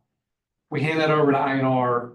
Let's pretend they spend $800,000 on INR staffing over the next 2 years.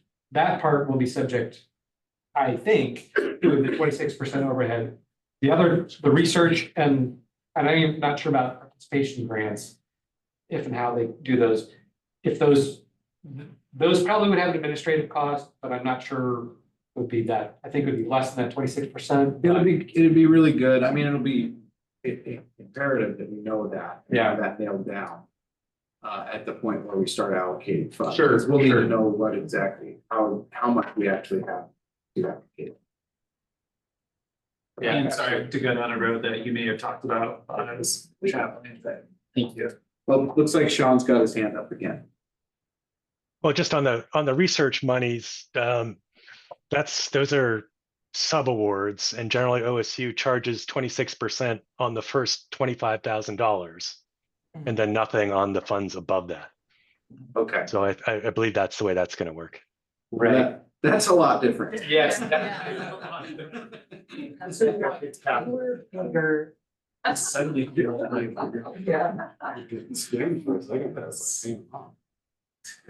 Okay. Perfect, thank you. That was super helpful. All right, so just to kind of talk about the meeting scheduling, as a reminder, we did do some one-offs this past calendar year. Things like, we need to come to a decision on this. It's maybe an hour or an hour and a half conversation. We do it virtually. Those seem to work well. And then I kind of said this earlier, but there's some challenges just with trying to schedule things with a whole lot of precision in terms of, well, the IRC is going to have this thing done, and then we're going to be able to respond to the amphibians questions in October, maybe not, maybe it'll, so there's just naming that. And then the specific challenges, I was actually going to schedule these first set of meetings up after February 3rd. And I realized, there's spring break, which likely affects the fourth Monday in March. There's Memorial Day, which is on the fourth Monday in May. And then the meeting late June / early July, where you finalize the research agenda, Well, the legislative appropriation is likely to happen in the last week of June. And then we want to have that conversation after, you know, how much money is headed this way. But that's really close to the July 4th weekend when people are on vacation, which is really close to the July 15th deadline. So there's just a number of scheduling challenges. I think it would be good to get this set of meetings on the calendar. I can do doodle polls, but I'll just stop there and see what folks think about how best to approach these three meetings. So on the research agenda, at least for the first part of it, we're not dependent on, at this point, additional appropriations from the legislature, right? If we have the carrying over 4.6 million, then we can finalize. And especially if we find out, hey, we can do an amendment, you know, at the fire district where I'm on the board, like, we have to have a budget passed every November, but we usually amend it a couple times as we see how many tires did we have to buy for rigs and things. Oh, it was more than we thought, you know, we do budget amendments. So I'm assuming we're allowed, like we have to do it by the July 15th of odd years, but we have the capacity to amend. I mean, it seems like at least for this one, we have the benefit of already having that over 4 million in funds set for implementing, you know, that 2-year agenda. So we might, I don't think we have to wait until like we see the final, the 25, 27 biennium budget to be able to put out a research agenda. So that might simplify this a little bit, I guess.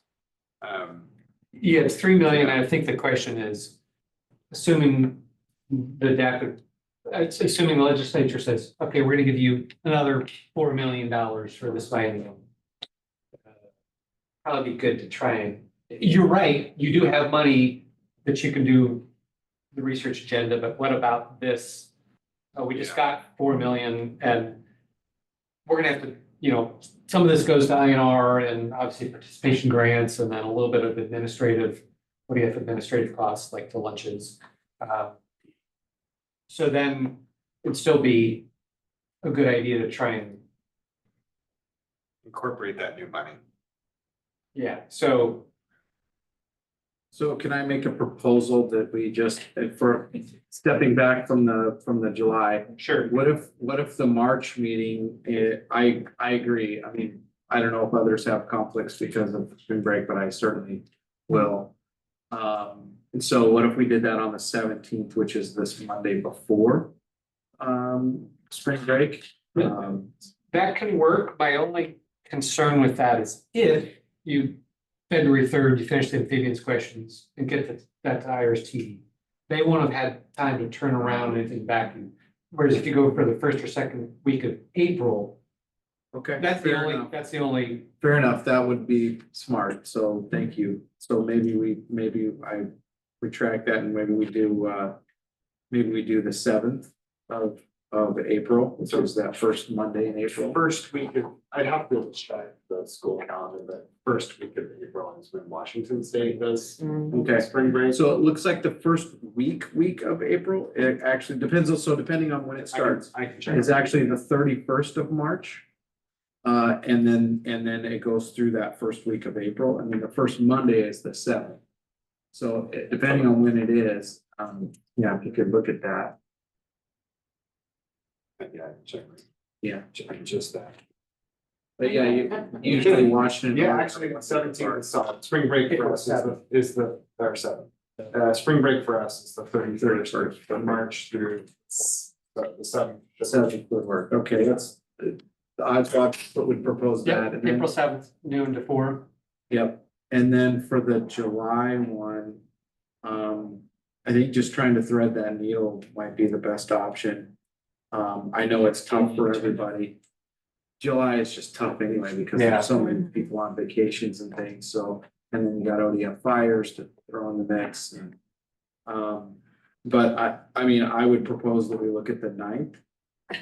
Which is the Monday following the week of the 4th. Yeah, well, then I'd give Terry, if you follow time. That'll give you no time. So I'll make it work. A question on that. Are we gonna be discussing the research agenda prior to that? So, The official finalization? Yes, so that, the meeting you haven't talked about, which is around near Memorial Day, is slated to have your sort of your first draft of that research agenda put together.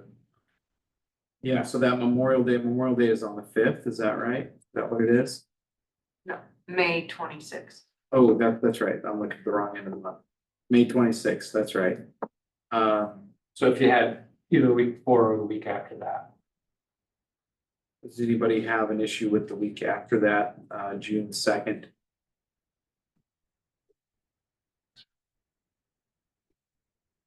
So then the idea would be, that would be the longer discussion about the agenda. And then perhaps even on this, at the July 7th meeting. Sorry, July 7th is the Monday. July 7th, 9th is the actually, Wednesday. that's what I meant was the 7th. I don't know what I was looking at. Different date. July 7th meeting, we could potentially even have that be sort of a virtual meeting so that people could, if they are on, leave or whatever, maybe we could make it an easy enough check-in to where people just kind of, yeah, are we still where we were? It's just finalizers. Yeah. Okay, sure. So July 7th for virtual meeting, June 2nd for a regular. in June person. 2nd, regular in person, July 7th, virtual. Okay. That makes sense. July 7th, I will likely be on my way to or in Spain for a school trip. That sounds awesome. I'm not gonna be sad about it. If that's the case, I'll. Okay. To be a proxy. Yeah, I imagine it'll be a challenge for a number of people on that date. So I mean, we may have to stay flexible with it too, as we get closer, and if there's too many people that, but if we can use a proxy here and there and have it be remote and truncate the discussion so that we can just get in and out and make the official call. Well, I'm email from Terry after the legislatively adopted budget. But at least that's a plan that we can start to move forward with. Right. Okay, great. We haven't gotten our flights in, so let me try to. Hey, just need the in theory, I guess. Not that simple. We're almost done with, You're doing great, Terry. we're almost done with the 2025 work planning. Just to say there's uncertainties, might there be new board direction? What's the response from the services regarding the HCP? Is that potentially impacting the work? And, adding the amphibians to the research agenda after July 15th. There's just things to figure out, just letting folks know we've got a plan and there's plenty of ways for that to need for us to adjust. So I think we're at a break a little bit later than intended, but. Okay, let's have a break. Let's come back. Let's see, it's we'll call it 55. We'll come back at what, 5 after, 2-minute break? Sure. 11 minutes? Yes.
Okay. All right, welcome back, everyone.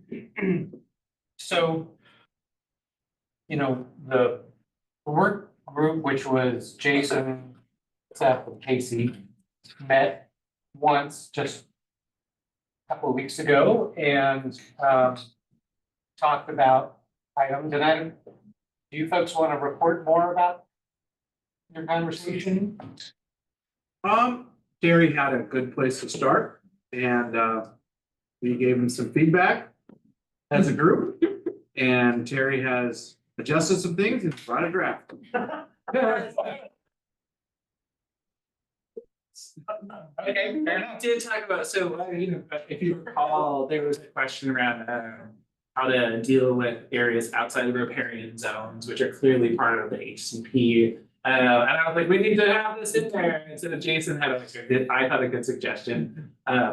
Maybe it was Seth, I think it was initially Jason, okay, so we can give credit to growth. Of having it be, and you'll see in this, kind of, it's like an at the end, as we're learning more about it. So I think it's a good place to land it, so we still have this question about really maintaining the persistence of populations.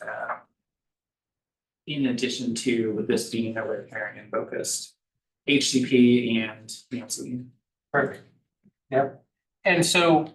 And thanks for your help. Okay, yeah, of course. Good job. Happy to. Thanks for doing your job.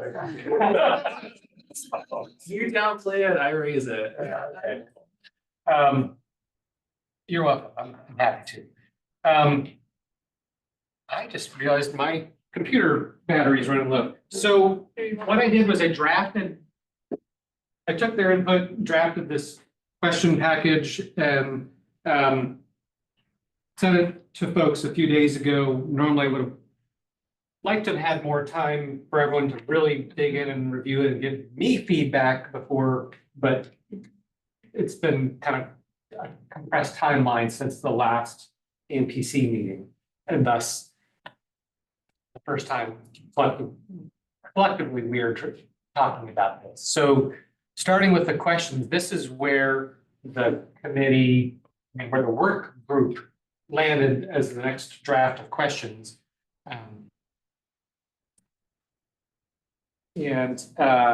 So I guess I'll just let you folks, can everyone read that? Yep.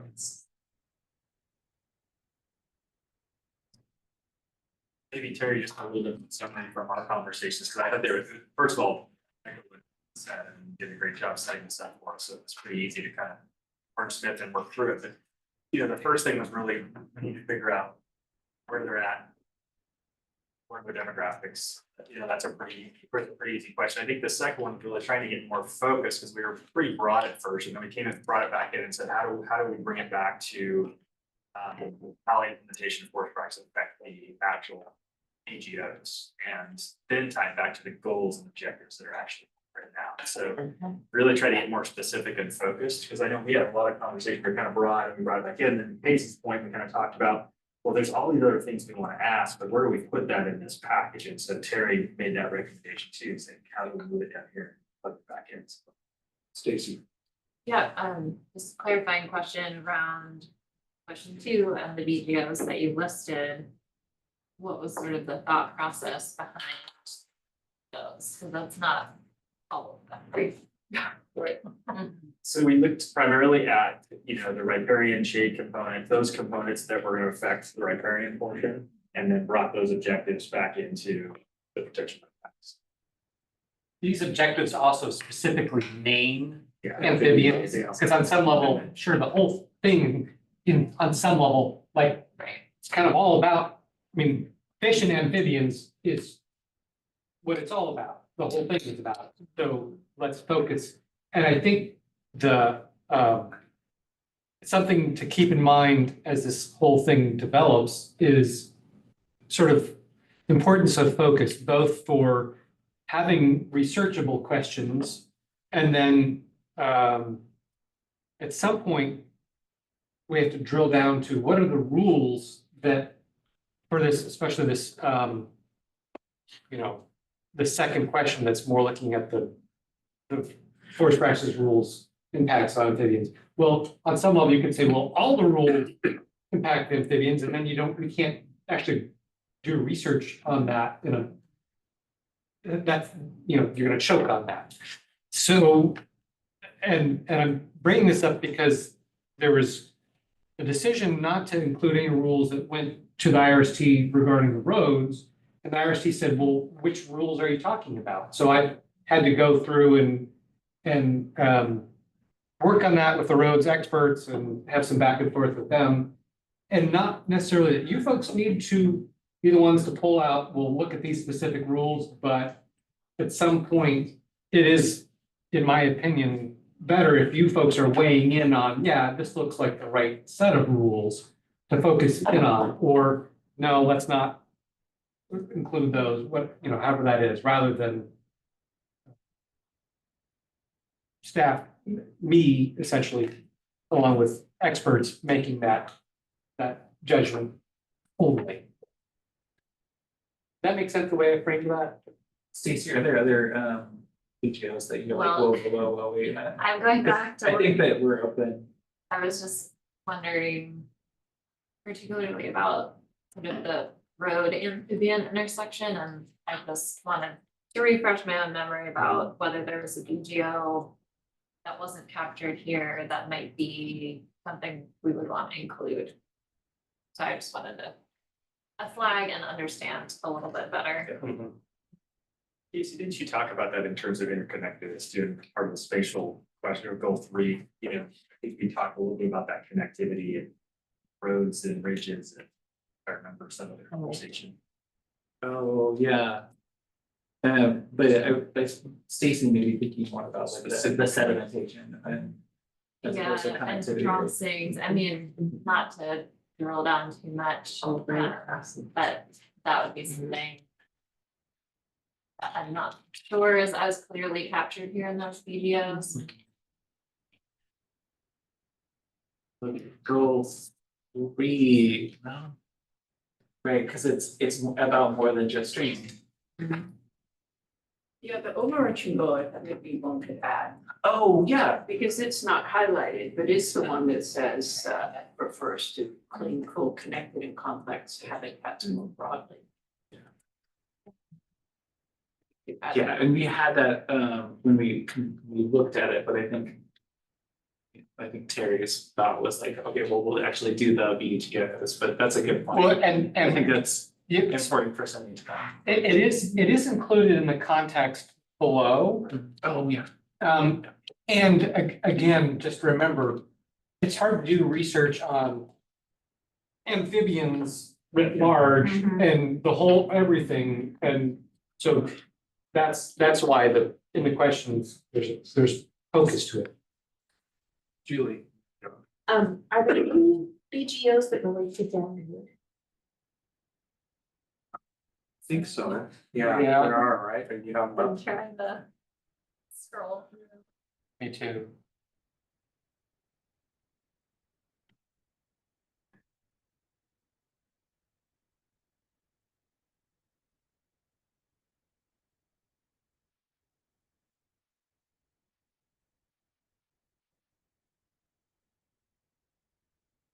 So there's objective 4.3 designated reflow traversal areas function to deliver large wood to fish bearing stream. 4.2 forest practices within tree rotation areas of RMAs promote delivery of large wood.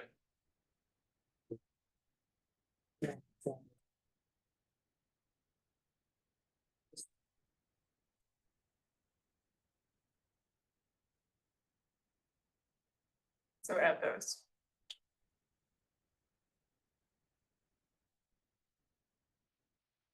Yeah, the one that you read might not be exactly.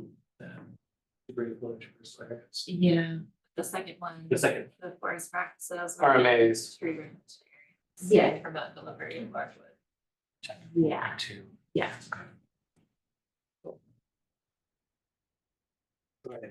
Oh, actually, Josh was next and then.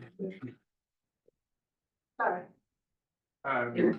Yeah, so one of something that that stood out to me when we were on it, this is where the field trip paid off, was about connectivity between catchments.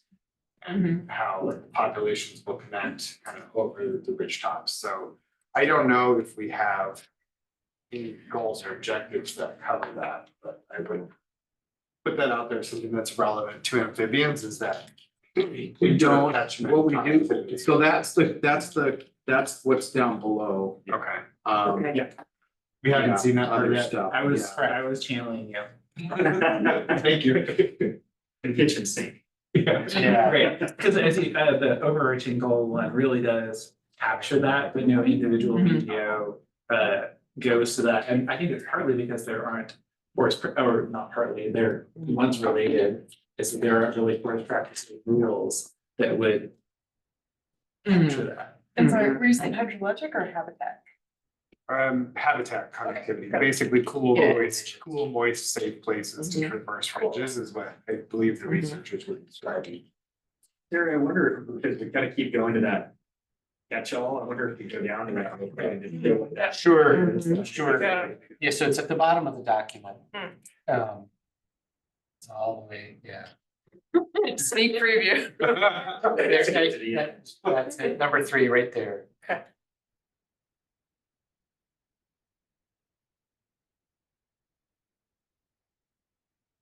I could even read it or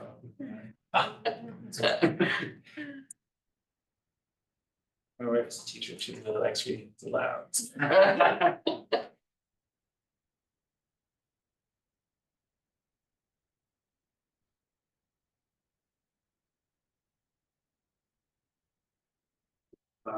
Well, go ahead.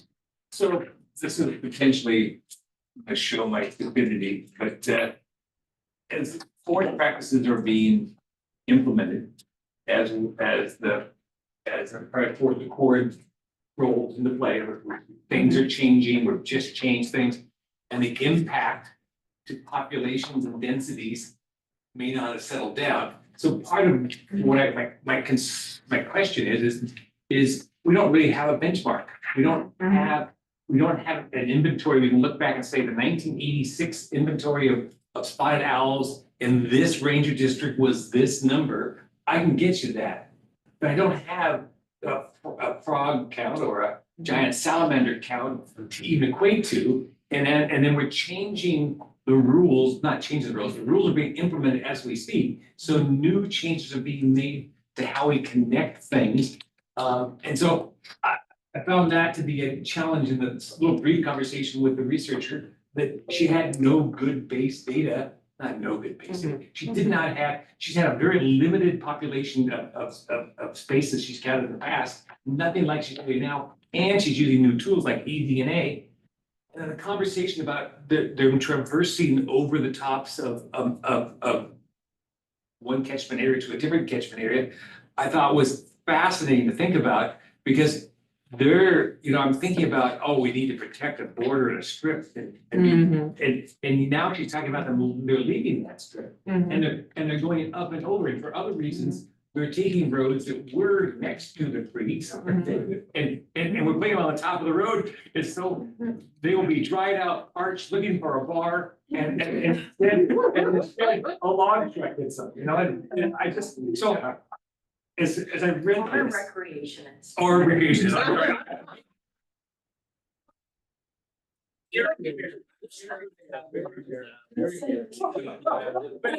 looked at this, when I read these questions. But they're not covered. I started reading the questions, I was just thinking that I am concerned by us doing a marble marlet, saying that's the species I want to understand. And then we start to study it more, we find out we didn't know how to call them, and the inventories of them end up being so substantially different than we thought. We thought they were in decline. It actually looks like the reality is they're on an upswing. And is the giant salamander having, we saw one there in the trip. My son-in-law found one this last Thanksgiving weekend over on the coast while camping. And I don't know if maybe giant salamanders are going to take over the earth. They are the next bug. And so where I'm going with all of this is that as I started to read the statements, I'm wondering if we actually don't want to create the base data that says these, we believe that these may be endangered, and therefore we should study and understand the base data, because without that base data, how does the implementation affect it? And I don't know that I have something to know that if I found 10 today, is that good or bad if I 10? Yeah. That's why question one, I think, is the Yeah. priority. Yeah, I understand. The big priority. The question one was the question that I wrote for myself when I first started to read I wrote that down and getting some basic qualification of stuff, because that is the challenge, I think, for this particular critter. Yeah. And I think it's also important to recognize, I mean, I think that under the HCP, what we're doing is we're entering into a process where we're seeking the federal assurances to say that these practices are good, that they will help with the recovery. But I think it's important to recognize that private lands under the ESA do not have the same requirement that federal lands do to recover. Correct. Species. And so I think under the HCP, we are moving in a step in that direction for sure, no doubt. And I think that's what we're trying to accomplish. But I think that, and this is maybe even a question for the services in the HCP, in the context of the HCP conversation, how far does that step have to be, right? And I think we have the metrics or the protections in place under the PFA that we felt like are collectively good enough to achieve that incidental take permit. But are they everything everywhere? No, obviously they're not.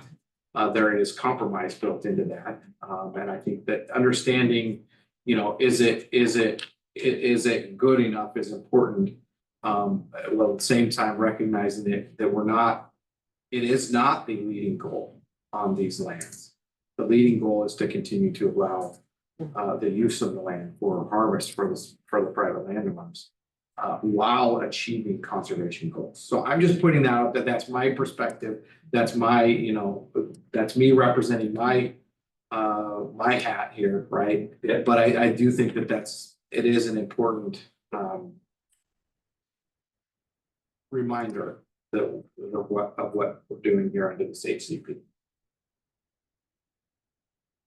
Casey. Yeah, that was super helpful.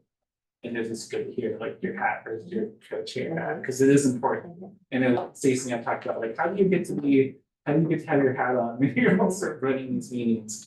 With the thinking about persistence versus recovery, I almost probably picture it to Will's question about like, what are these spaces that we're trying to figure out, and what do we know about them? It seems like there's the crucial thing with it is that persistence of a species may be, and I say may because there is this uncertainty still, may be related to the necessity of moving across watersheds. And if we don't at least acknowledge that and learn about it, like to face it, step one, I think is, does movement across watersheds, is that vital for persistence of the species? And we just say, oh, well, inside of here, then we may see a scenario where we don't get persistence because the species genetic movement just isn't there and it's not a healthy species. But I want to make sure that as we're doing this, that's why the kitchen sink approach that kind of exists in there, is that so that we don't miss this component. Like when we're learning about the genetic diversity and kind of movement across the landscape, and when we're learning about how forest practices that we have, like forest practices rules and implementing those, how they affect it, that we're not missing this component. Like, are we doing these things and we're allowing harvest and we're trying to protect and missing some component that actually keeps them, would allow them persistently? Sorry, that was a long-winded answer. Trying to address both though. Adam, you have your card up and then Jason. Yeah, I don't know that I have an immediate solution, but I do think the questions right now are still pretty broad in terms of maybe that's intentional or strategic, but like the distribution geography, temporal, genetic, that's a lot of ground to cover. And I don't know that, I don't know we're setting up IRST up for success with very broad questions, because that's challenging, I think, to develop a specific research question when the overarching questions are pretty broad. But I think it's a good start. It's just there's a lot there to frame up specific study around. Can I ask you a clarifying question? Sure, you, Do you have suggestions? I don't, that's why. I don't like to offer comments when I don't have a good solution. It's like, there needs to be more discussion around Yeah. like which one of those we want to focus on and flesh it out. Yeah, I'm just gonna go back to the kitchen sink approach and remember, that's a question back to RST saying, hey, we want you to focus here, but we recognize that this whole suite of things we may not know about how the forest practices might have some relationship with amphibian populations. And so that down there is more of a question back, and we may get some feedback out of that. That's why we kind of did it that way, is capture it down below. This is where, and I see what you're saying, we really try to get very as specific as we could without saying, you know, for this specific population or this specific species, and we wanted to keep it broad enough to say, hey, we want to know where they're at, what do they do? Yeah, I mean, essentially, that's really what we're looking for, but how do we do that and get that good baseline data, which is going to inform the next part, is once we know where they're at, what they do, then we need to know how these practices affect them. So that's kind of I think the thought process that we're kind of going through. Stacy. Yeah, just one question and maybe possible approach on that is, and we talked about this a little before, but whether it's a question to IRSP about prioritizing species, or whether this group would highlight one in particular. I'm just thinking about sort of like the logistics of moving this forward, and maybe they send us back a proposal. It's like, here's what this would cost if you're looking at Columbia torrents, here's what this would cost if you're looking at everything. And my minimal understanding, at least, is that, you know, the Columbia torrents, what we know of their range is they occupy places in the watershed that have the lowest protection based on the changes. And so, again, with the giant caveat that that's my minimal understanding of them, is that a question to IRST, or is that something that maybe we would want to highlight or ask them to provide us? Like, what would a targeted research proposal look like on just this one species, and what would it look like on all? Especially since it's in the kind of report. Yes. It's also recommended, but Forgot about that. The joint, some. yeah, so that's, I like that it's broad. I'm just trying to think through solutions and just wanted to throw that one out there. So like asking the IRST how they would go from these broad questions to a more focused. So I think maybe asking them like, how would you address this for one species, Columbia torrents? I'm throwing that out there because I think that's probably the one we'd be most interested in. And then how would they develop a proposal for these same questions, but looking at all the species? I just would think that maybe the time and the funding would be different. Instead of limiting to like only looking at temporal or only looking at genetic, like that makes sense. It's another way to organize it. Potentially. Yeah, because it's when. All right, Josh, I think you're next, right? Sorry, or no, Amanda was up there too. I didn't see who was first, Josh. She did not first. Okay, Yeah. Josh, Amanda, then Julie. Sorry, you don't pay closer attention, I was thinking. You were. Thinking cap on. Thinking cap on that, coach. Yeah. So the first, I actually really liked Stacy's suggestion. Adam's comment got me thinking. So the first one is almost asking for what do we know now? It's almost a literature review question, which could be done for a targeted species with particular uncertainty, like the Columbia torrent, or it could just be for the covered species, and then possibly throw in the Cascade torrent salamander, since there's questions about that. What do we know? And that's kind of question one. And then Will did a really brilliant job of articulating the problem with improving scientific methods, which is it makes it really hard to compare your water quality sampling from 2020 to water quality sampling from 1980 because the technology has advanced so far. And that same problem is all over the place. So question 2 is, I kind of almost see like, how would you measure baseline, like where we are now, as one kind of question within that. And then another is, how would you go about sampling in a way that would let you detect trends? Because we need to kind of get a view of what's the current status. And then there's all the variability that makes it really hard to detect change in this kind of a system. But then you have to have a plan for how are you going to do repeated, sampling or studies. So once you have your kind of first baseline using that same technique, how do you go forward and look at the trends and changes in the status, right? The kind of status and trends type of approach.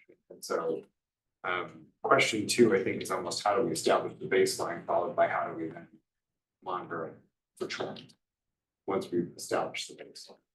I also see question 2 as a difference in looking at, question 1 is looking at the species themselves, right? And trying to understand more about the species. Question 2 is more about the habitats and what are we, what are those trends in those habitats? Yeah.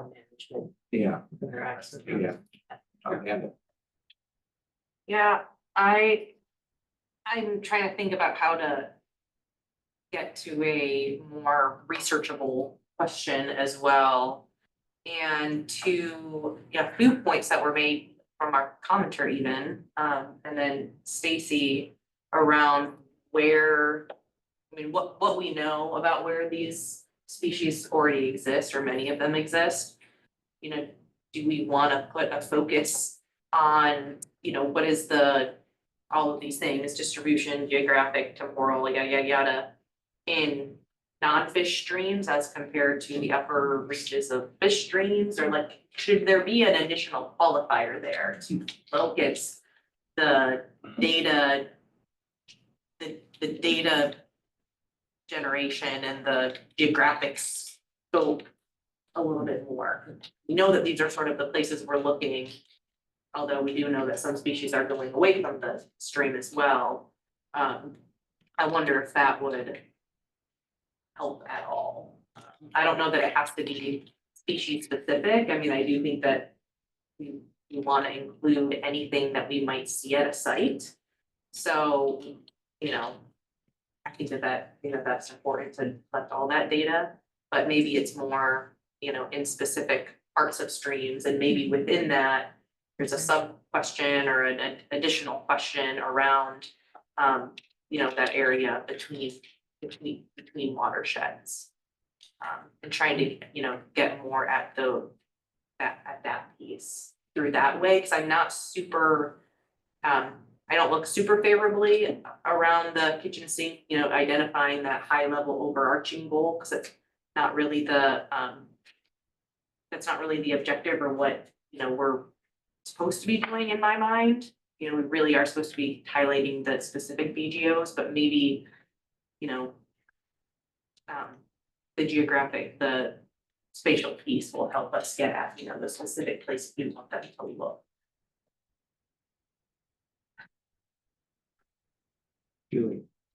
Yeah, so, wow. Here. You've got extra. Just wanted to amplify.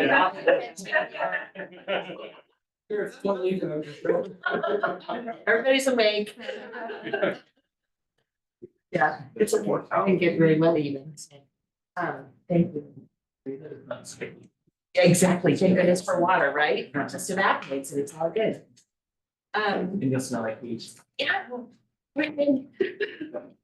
So, I would given how little we know about amphibians, I'd love to learn all these things about all the amphibians, but, also given that we have limited money and really important questions that we need to answer, and I think maybe we've been, several people have been moving us in this direction, that I'd like to propose that we limit our questions just to towards salamanders in non-fish streams, because I think that in fish-bearing streams, there's pretty substantial protections there. I'm not too, you know, as an aquatic biologist, I'm not too worried about the status of amphibians in those fish-bearing streams, but where I think there's really a question is in the non-fish bearing streams and in their ability to cross over ridge tops.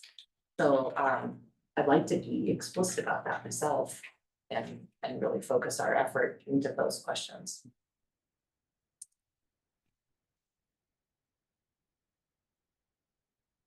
Go ahead, Dave. Thank you for showing me.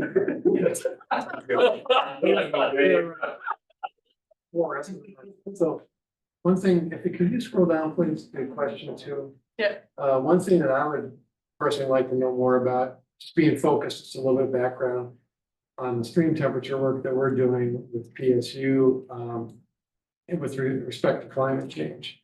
And that, and this is what I don't know about amphibians, but for example, for fish, you could have a completely intact canopy, let's say let's just paint a simple argument that it's varying over time, and so it stays the same, but because of climate change, those temperatures are air temperatures are gonna warm up over time, and then they're gonna result in warmer stream temperatures, which could negatively impact fish. So is there an issue with amphibians where, you know, forest practices, they only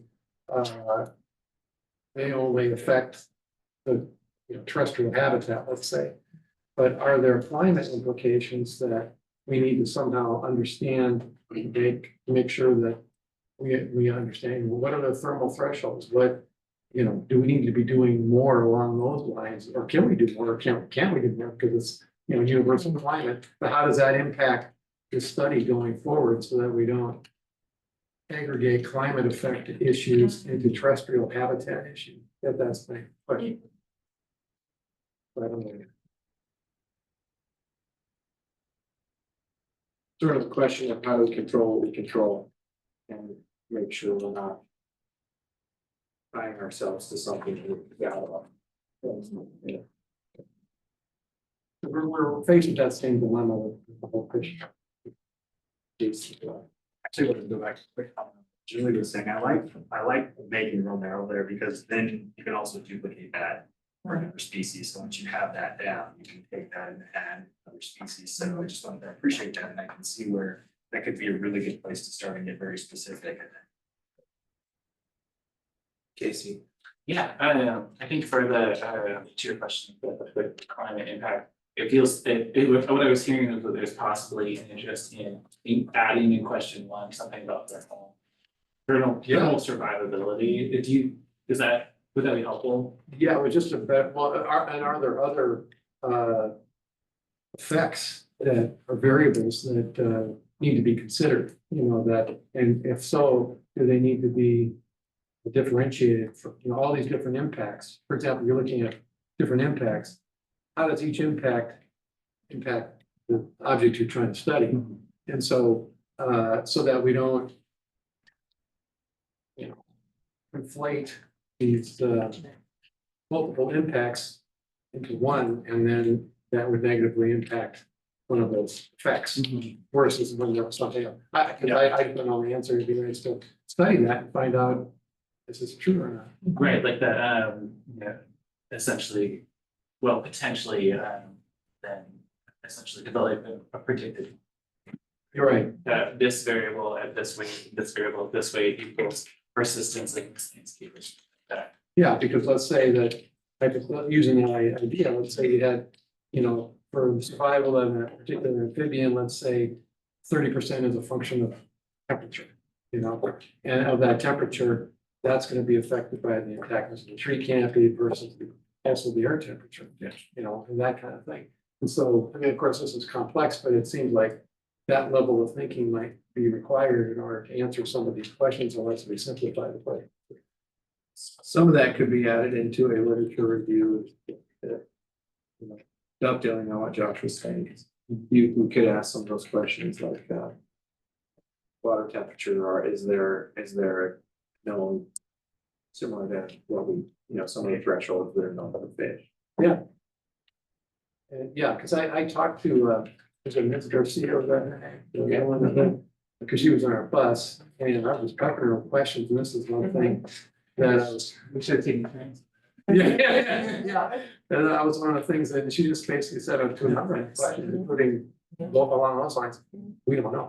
So, okay. I do want to note too, though, sorry, like during my question I wanted to add, was just that the draft habitat conservation plan right now has a little section on like change circumstances and the assurance that the operators and that this will still hold, and one of them is around climate change. And that climate change impact the species. I think currently that the answer is it comes back to EMC to determine whether there's a climate impact. Right. Thank you. Yeah. Seth agrees with that. Amanda.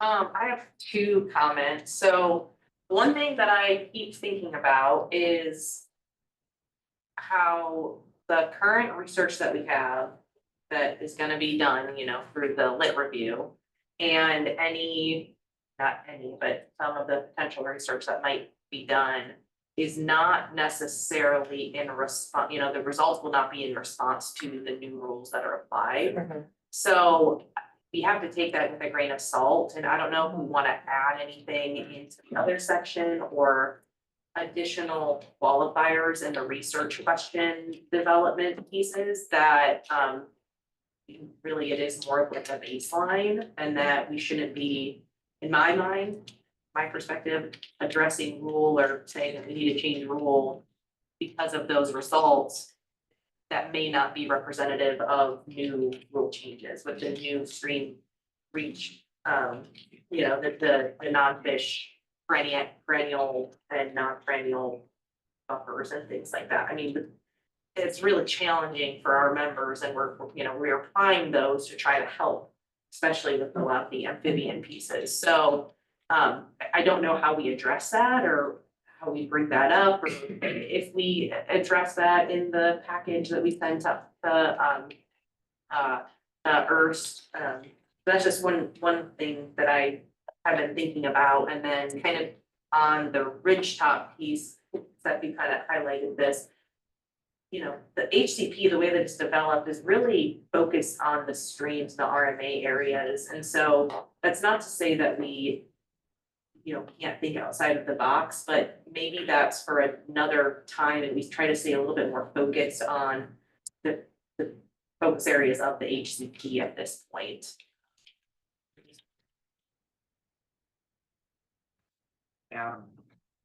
So I think some discussion on baseline data and trend, and that's, I think that a useful approach, sort of another way, the approach might be to understand what reference conditions or standards or benchmarks that we might compare it to.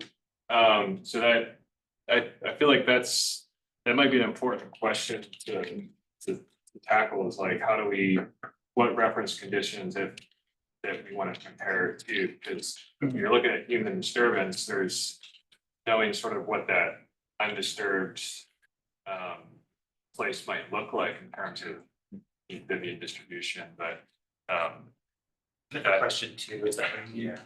what's that? Do you mean for question 2, the forest? Sorry, yeah, I am, yeah, I'm jumping ahead. Oh, that's good. Yeah. I appreciate that.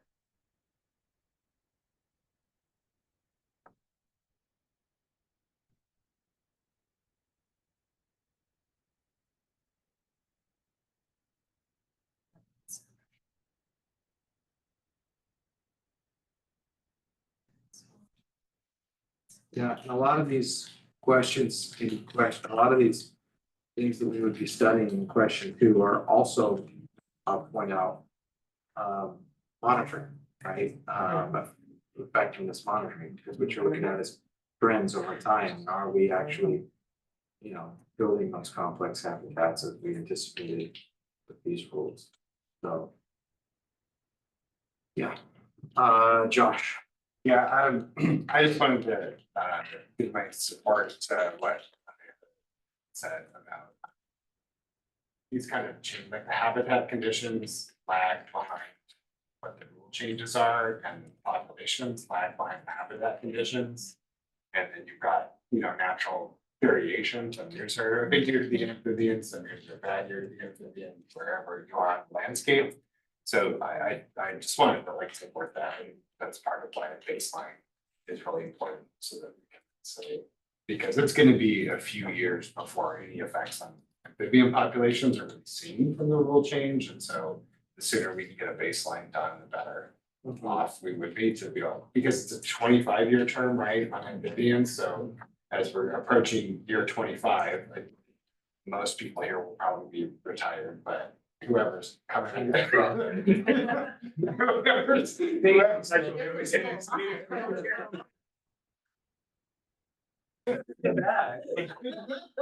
whoever's coming after us, we want them to be really happy for what we did and set them up to be able to look at this, the change over time, and not like, why did they take care of this? So we need a good baseline as soon as possible, so we can kind of get what's. No, I'll tell them all the context. Yeah, and then, I also just want to add my support for Adam's mention of reference conditions, I think.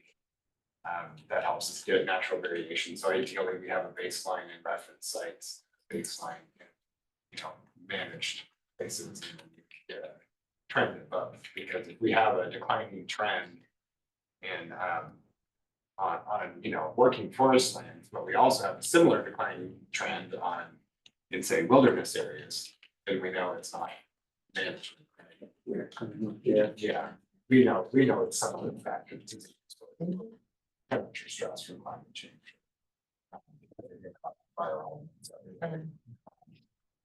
Anyway, yeah, initially I just wanted to support what Amanda said, but then Adam said something good too. So. I think that comment was really helpful. Thank you. Terry, I was just thinking back to a lot of what we're putting in here is more context around the questions, and you have a section further down where we're actually kind of bringing context. Right, and this is a fine art of that I'm not pretending to have mastered it. Here's what the research question is, and this part is context. Right. So yes, there is I can go through later on, or with the work group, parse out what is really important contextual information versus, let's modify the questions themselves. That's what I was trying to get at, is are we modifying the question, or are we just putting more context to what we're talking about? So Right. Broad question. Right. Listen, yeah. Go ahead, Stacy. Well, He wasn't waving that, so. that's what we got for my question, which was, I liked, because I think the piece, your proposal, Julie, I liked. I'm curious, and that would modify the question, right? Yeah. Narrowing it down by species and or by stream types. And again, I'm overstepping for Cheryl here, but I'm like curious, thumbs up, thumbs down.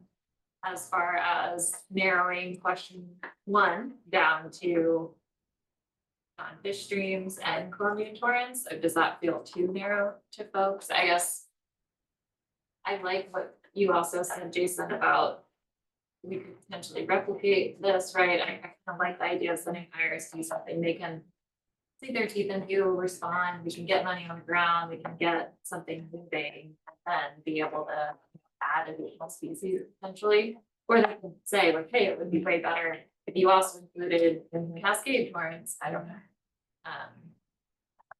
I'm not opposed to the idea either, but I do think that I can't remember who said it, multiple, I think a baseline is super important too. But I don't know how you would thread that needle to like get a baseline early on of like all of the species, so that where they're at, where we see them on the landscape, those sorts of things. And then a focus. So I don't know how to thread that, because I think both are important. Well, maybe it could work for that question 1 to be like, and be more specific, maybe in question 1, that what we are talking about is like, we'd like to have a baseline for all of these species in their distribution at least. And then maybe in question 2, specifically for torrent salamanders in non-fish streams, we'd like to look at, you know, what either, I can't remember how you worded question two. Yeah,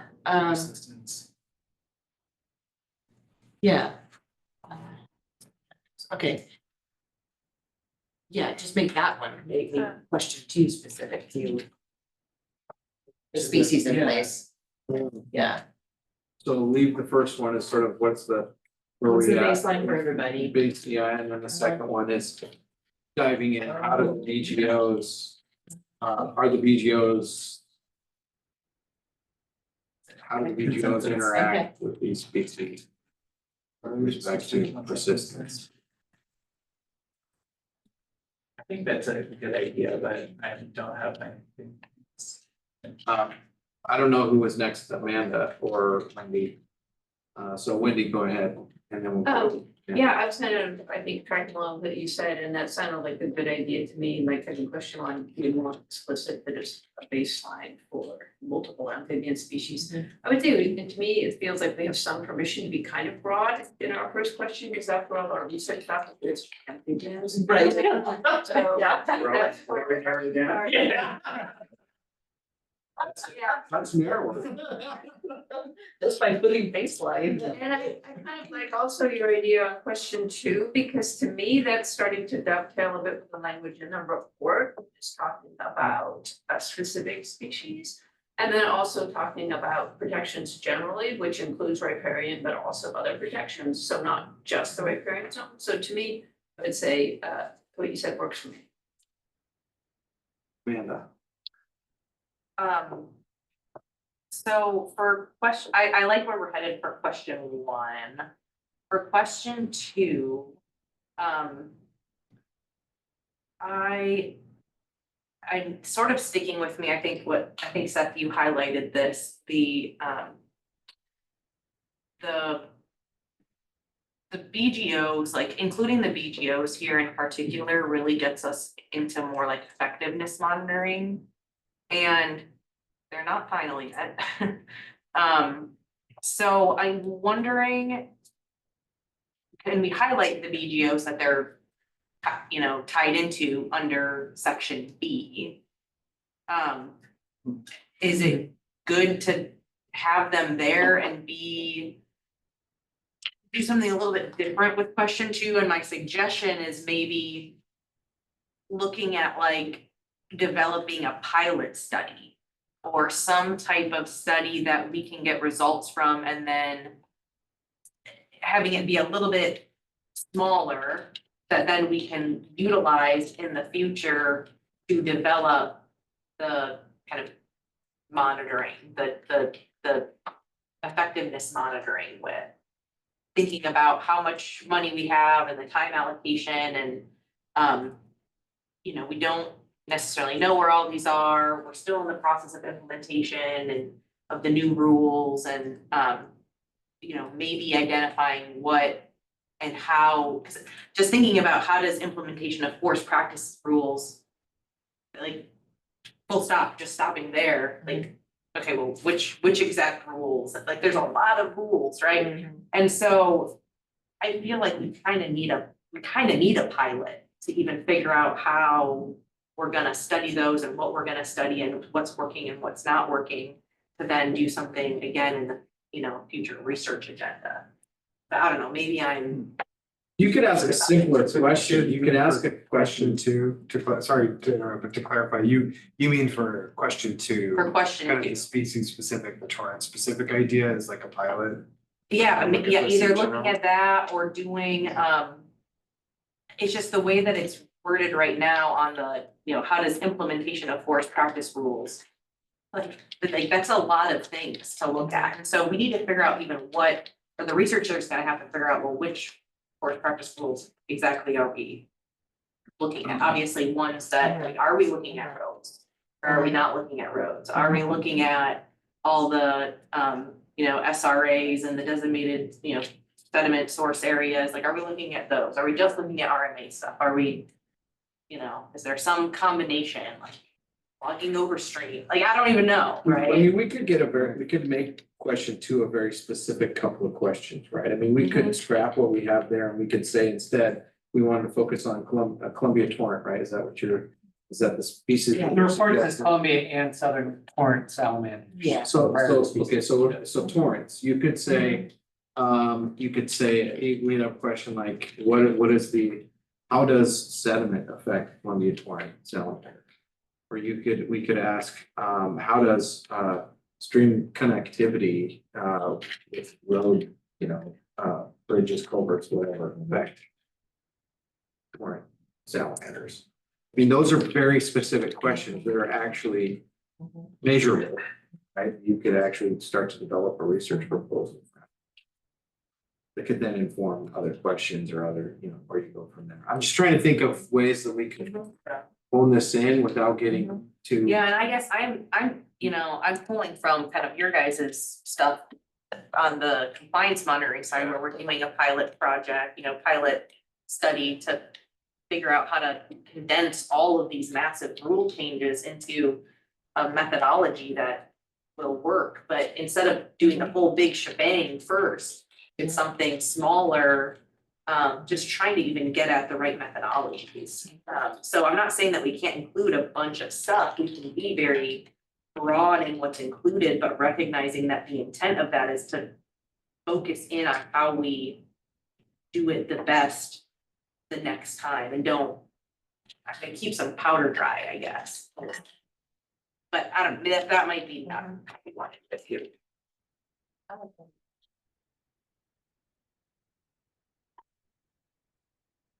Yeah, and I wouldn't, the way you worded it there, I wouldn't necessarily say on a few FPA rules. Yeah. I would say on some of the outcomes that we're trying to derive here. So, right, so like sediment, shade, temperature.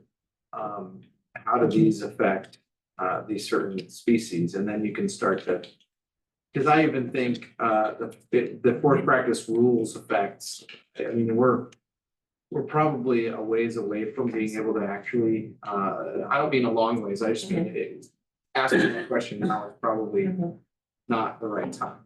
So, but you could ask questions that would be related that will help you build a baseline that are not currently known. I think people assume some things, but I don't know that we know. Yeah. I guess just quickly, Amanda reminded me that there was a little more in the report on this, which was not just 1.5 million to amphibians, and Columbia and Southern torrent salamanders, but also understanding how riparian and unstable slope protections of the currently proposed rules. So again, if we're looking for some places to narrow focus, have some direction that those are could be focused on riparian and steep slope. Instead of the full.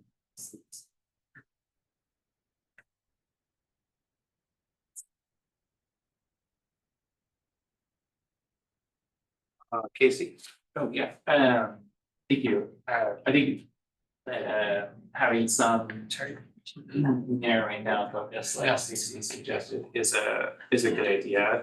But I think it's really important to maintain the core of this question, which is, are forest practices in Oregon on private lands as they're currently done? What's their impact on the persistence of the population of amphibians that are the covered species? So the core of that question is like, what are the things that the rules, right? The rules that we're following, are they harming or benefiting species? So that feels like an important thing, even if it's narrowly down to riparian and steep slope rules. Just a question, when you you mean current rules or the rules? No, the rules that we're under right now. Okay. Yeah, because this isn't really That makes sense. yeah, right, because effectiveness monitoring, if we're thinking about in terms of what's effective, right, is, and we're not really looking at the past, we're actually looking at the present and the future, and it's like, are the present rules, things that are currently in effect, sufficient to persist the species? So again, I have a hard time with that because we've changed the rules in recent years and the rules. I mean, I no longer manage my own forest, so I've given up on that piece, but I think about the fact when a rule changed.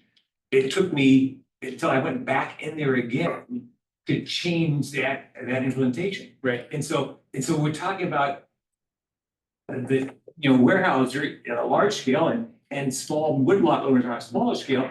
They're not in there saying instantaneously, the rules change.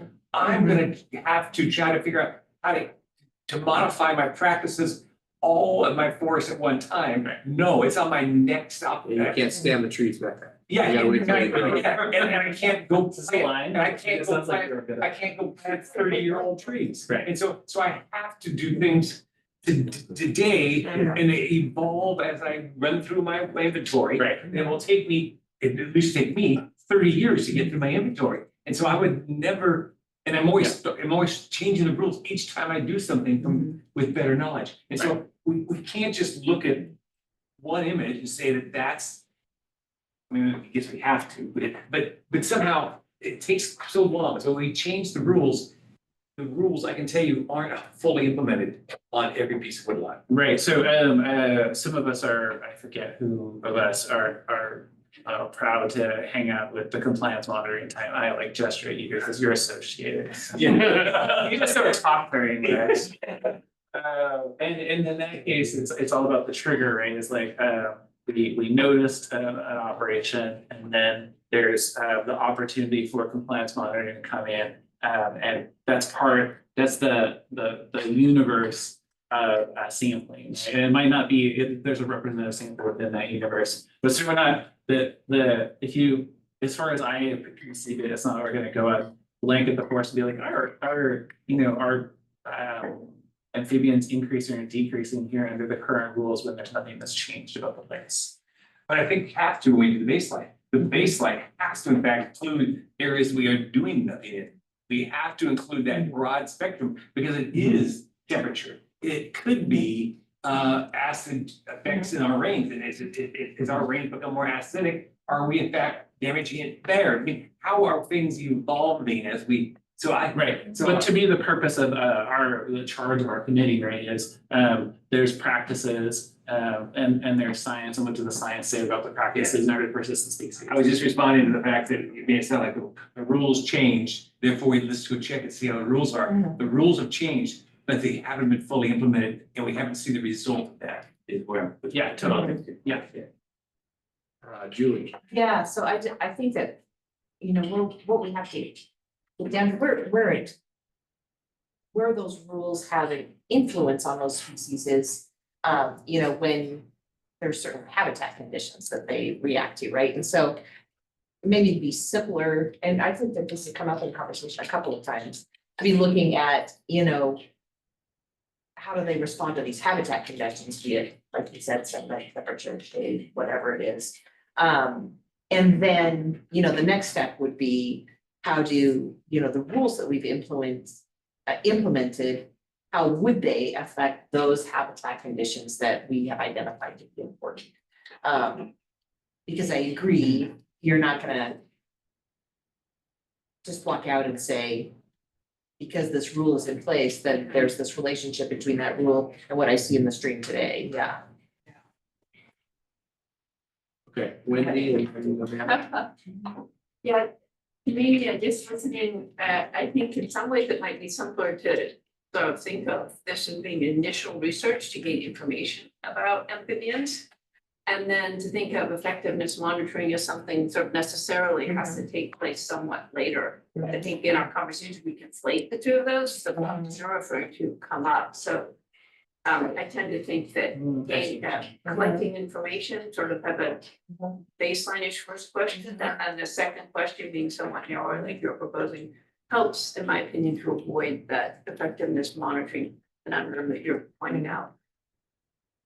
Amanda. Yeah, I really appreciate the framing, Julie, that you just did, because it's similar to, I think, what Seth was saying, but it helped me understand that it's like we need to go from A to B, A being where are they? Right. B being what affects them on a, you know, on the, I don't know what the right word is, but on the scale of like the sediment or the temperature or, you know, those types of things. And then the C is the how does the things that we do on the landscape affect those. Right, and so because we have such a lack of information about amphibians, we can't necessarily draw that direct line from C to A, which is what it seems like question 2 is doing right now.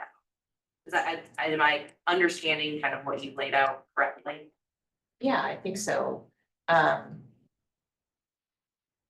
mean, I think that question 2 kind of dabbles in that concept because it talks about, you know, with these goals and objectives, you know, it does identify things like temperature and shade and whatnot. And so I think there's probably more common thinking, but just getting to that point of clarity.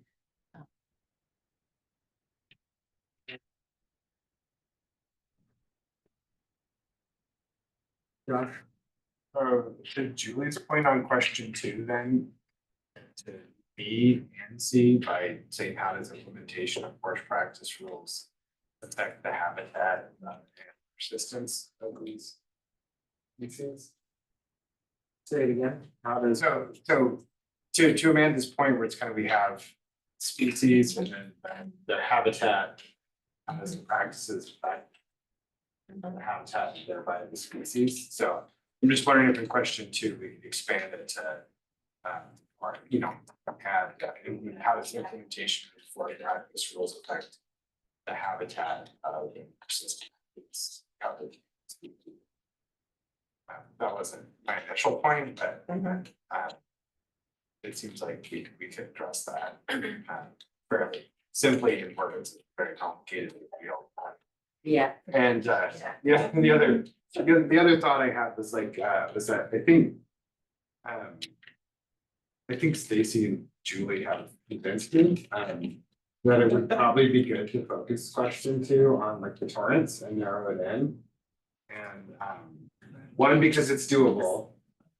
I was super skeptical at first. Right, yeah. But one is that it's doable, and then the other is those are the ones higher in the network where there's more uncertainty about the efficacy of the protection. Like I'm pretty sure 100 or 110 feet on a fish bearing stream is gonna protect most, if not all of the functions. Like, it's not that, you know, it's like potential tree height, but it's getting pretty close, and it's where you get most of the wind from is that range, and you're getting most, if not all, temperature protection in that range. So there's a lot more certainty as we get around the fish streams, and less certainty as we're going up to the small non-fish into the where the, you know, the protection kind of narrows down as you go up until it's just an RELZ, or if it's seasonal, there's an ELZ. And so the torrents being the kind of most higher up, they're kind of our canary in the coal mine type amphibian species. So they would therefore probably need the most attention. So I guess I think that Stacy and Julie are on the right track on having question 2 be more focused on the torrent salamanders, because then that also makes it easier to get something on the ground, and it constrains what's the geographic area monitor from the whole stream network to a kind of a distinct segment. So I think I would support that. So here's another question I would have. I don't know how to address this, so I'm just gonna throw this thought out there and we can figure out what to do with it, if anything. But amphibians, I mean, similar to fish, but even more than fish, right? They have the ability to move around within the water and outside of the water. And so a lot of what we talk about is, you know, the impact of the harvest, and going back to what you were talking about in terms of the protections. We all know the protections scale up as you get, you know, down the watershed, right? And they scale back as you get towards the top.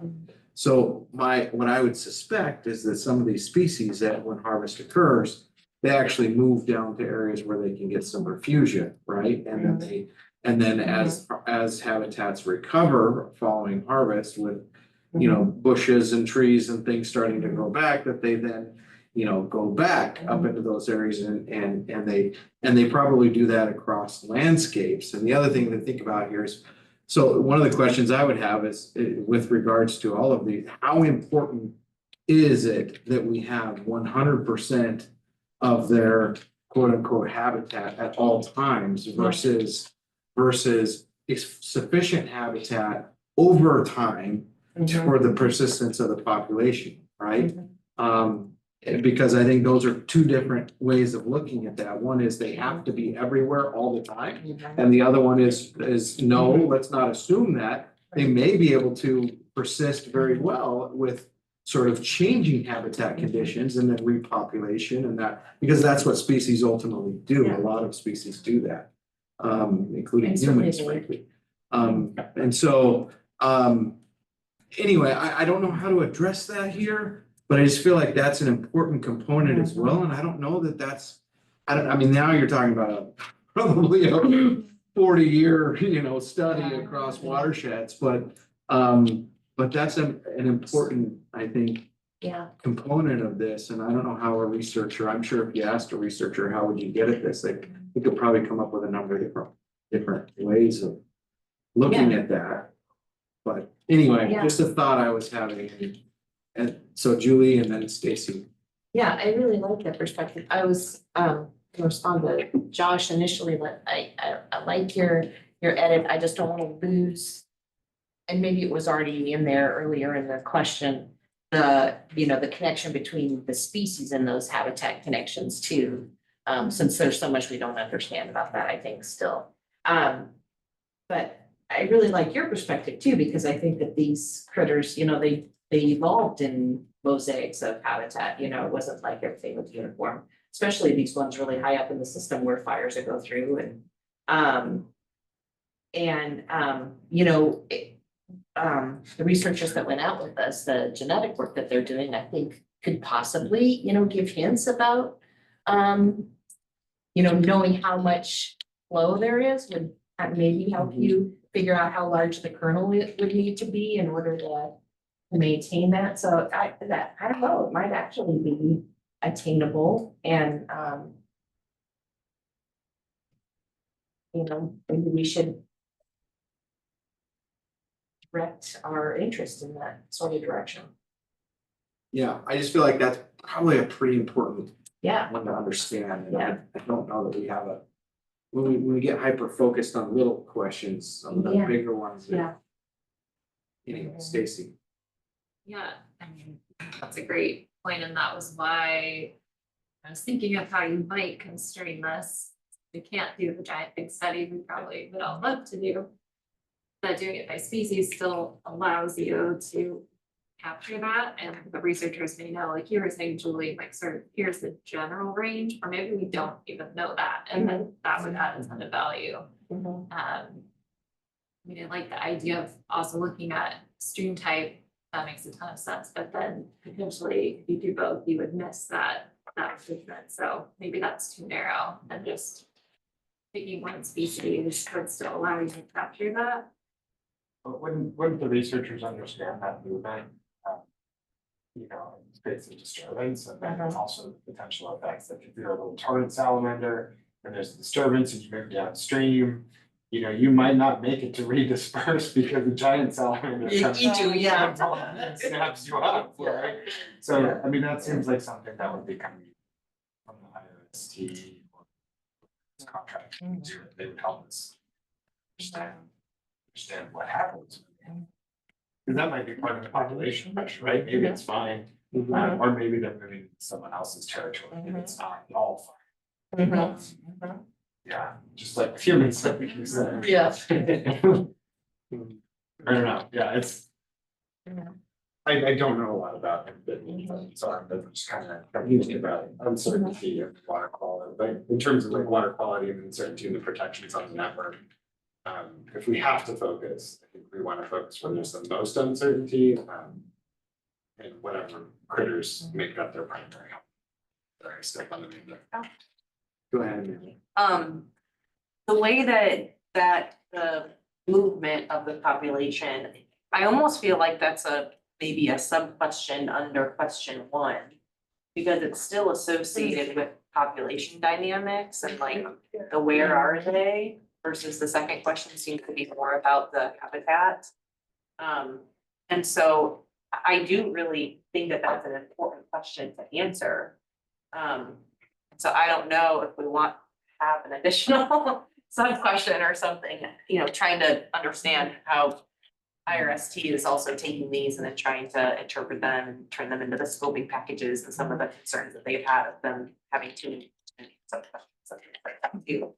But I'm wondering if we should add something which gets at more of the timeline. So like not just having researchers go out and just do a baseline, like looking at all these streams at one time or over one season, but actually going back to those streams or a subset of those streams over time to see, are those species still in the same place? Kind of the reference point that you were talking about too, Josh, of, well, we need to know, is this happening? All of them are, maybe they have moved and we see more of them, after 5 years in a different area, and we're trying to figure out, well, why is that? Well, we need to collect very specific information in a very specific way to be able to compare and contrast the movement of the population as well. And so it's like connected, but it's sort of a different question.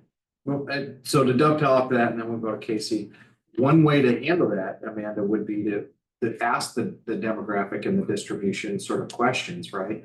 And then take it in a stepwise, right? Down the road, once you've asked that and you've got these sufficient sites where you've done that work, now you could ask a question down the road where you could say, what has been the change that we've seen in those let's go back to those same spots or a sampling of those same spots based on management that's occurred, and ask what are we seeing now? What differences are we seeing?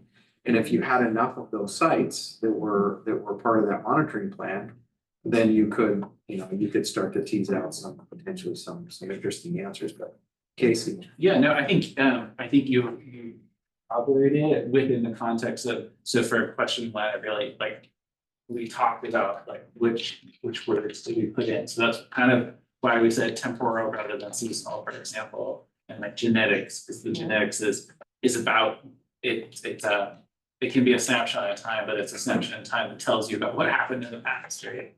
And the temporal is wow, it's not here right now at this moment, but like the researchers were doing, they're going to go back out later on, right, and do so it can be both seasonal and this area was just clear cut, and there's a small RELZ, but down below, wow, we found them. So I think that in the question there we have a solid starting point at getting a sense of these dynamics, because it's not like a trading card that's like, here's where they live, and here's how many there are, here's how old they are, and that they're single. But instead it's like, but looking, yeah. But instead it's not like, as it were, right? Here's where they were, here's where they have been, and here's where they found the trading card partner across the watershed. So I was thinking of it more dynamically as far as the demographics. Wendy. Yeah, Maybe we you can be more specific. But in sense of citing, I was thinking that kind of matches by how I see what the court says, which it has initial research questions, that eventually the trends over time will be identified to the effect of this monitoring program separately, subsequently. I think that's right. Thank you for bringing it back to the effectiveness monitoring. Although I wouldn't be surprised if somebody here, propose some kind of botany design where you like go before and after, some parts that you treat and some parts that you don't. Yeah, that's a good point. Reference site point. That we're not locked into the compliance monitoring, like, did it happen? Now we go look at it. Or a combination of the two. Yeah. So I think, I mean, I'm not trying to cut this off, but I just want to do a process check, and I think where we're at here is we're informing Terry's second draft. is what we're doing. And I think we've given him robust feedback.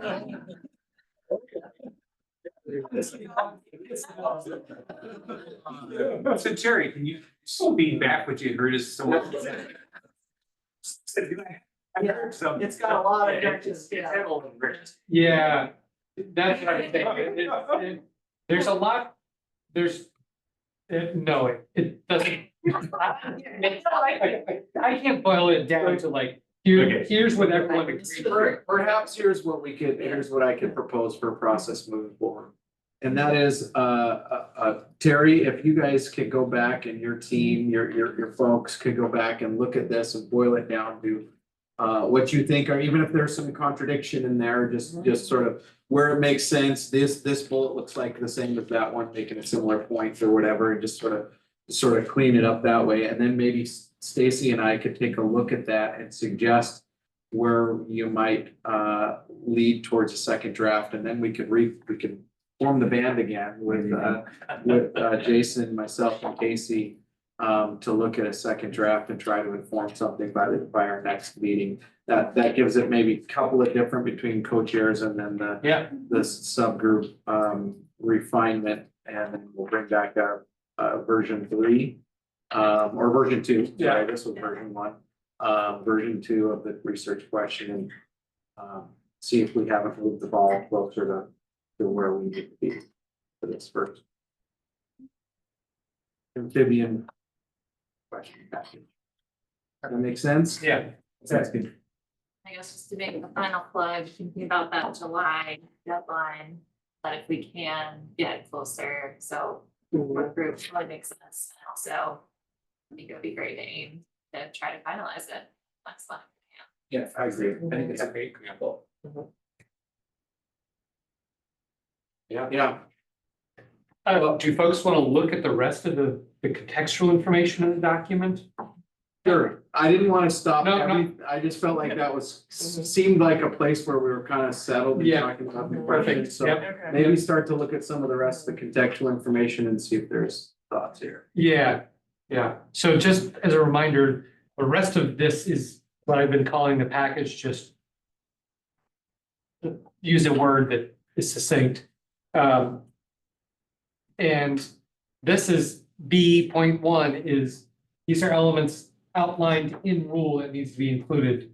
And so, for example, this is my best first guess that, this is the type of research that this includes 101A and 1B. It's quite a bit of both.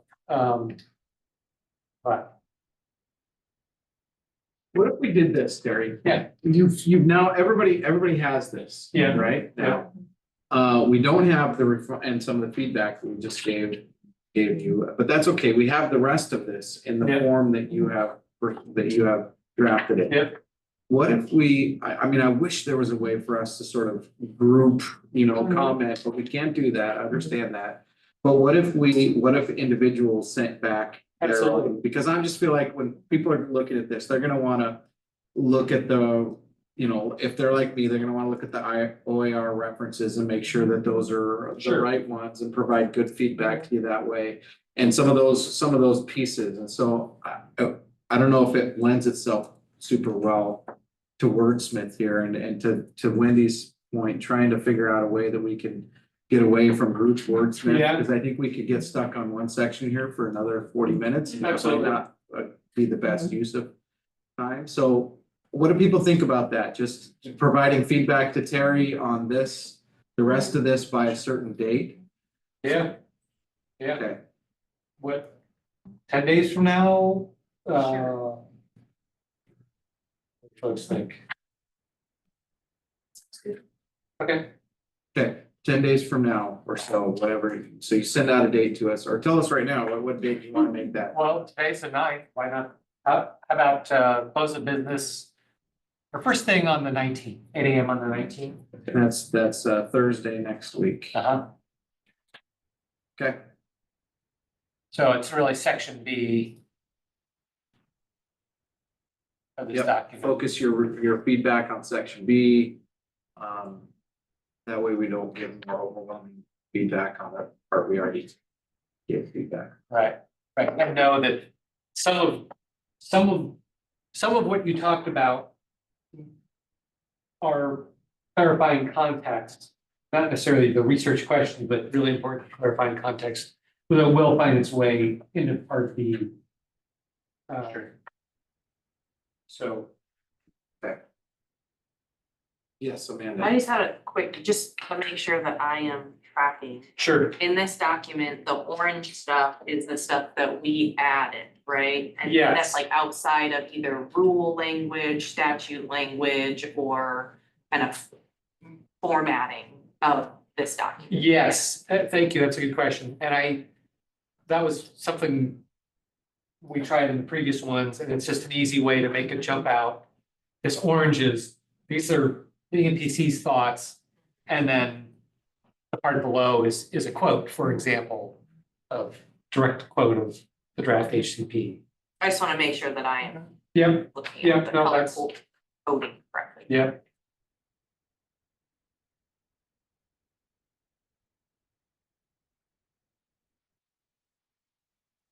When I first looked at it, I made those were like track changes. And it's like, Right, right. Just trying to see. when I opened up the document at first. That's good. Yeah, and I'm just, I'll add that clarifying part at the very top here.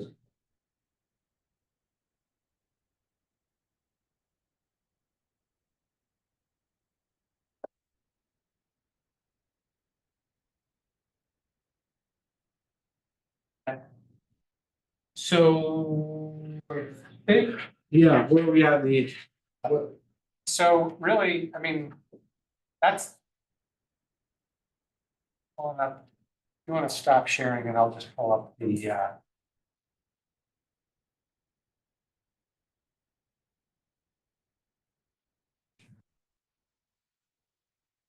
so I think.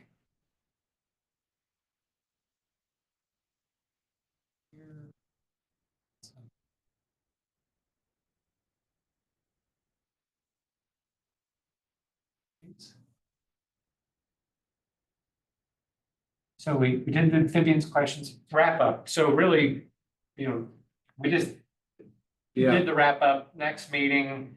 so the 19th for comments on the rest of this document. Yeah, and then I'll work with the co-chairs, the Pull work the groups, group back together. and give it back to folks for review. And it would be nice, Terry, I mean, I know I'm probably trying to be ambitious here, but it'd be nice if folks could get the second draft of the research questions to Stacy's point. In advance, far enough to where people could review it and put some thoughts together and come prepared for that meeting. Yeah. So that we can have a goal of actually getting that done at that meeting. Right. If people could commit to reviewing it before we get here, so that people can, process your thoughts and we can get them out there efficiently and get through that conversation and hopefully get to a place where we can get alignment. Yeah. In agreement by the end. Yeah, great, sounds good. Otherwise, we're ready to adjourn. And then the other thing that's happening, and just so people understand, Stacy and I will continue to talk with the author conversation to get more clarification and start to figure out how to move the ball and when to move the ball down the road for the monitoring strategy. So that'll be happening as well. Yep. Thanks to the work group members. Yeah. Okay, I'll start. Yeah. All right, well, awesome. Have a great holiday. Yeah. Everyone. All right, we're adjourned.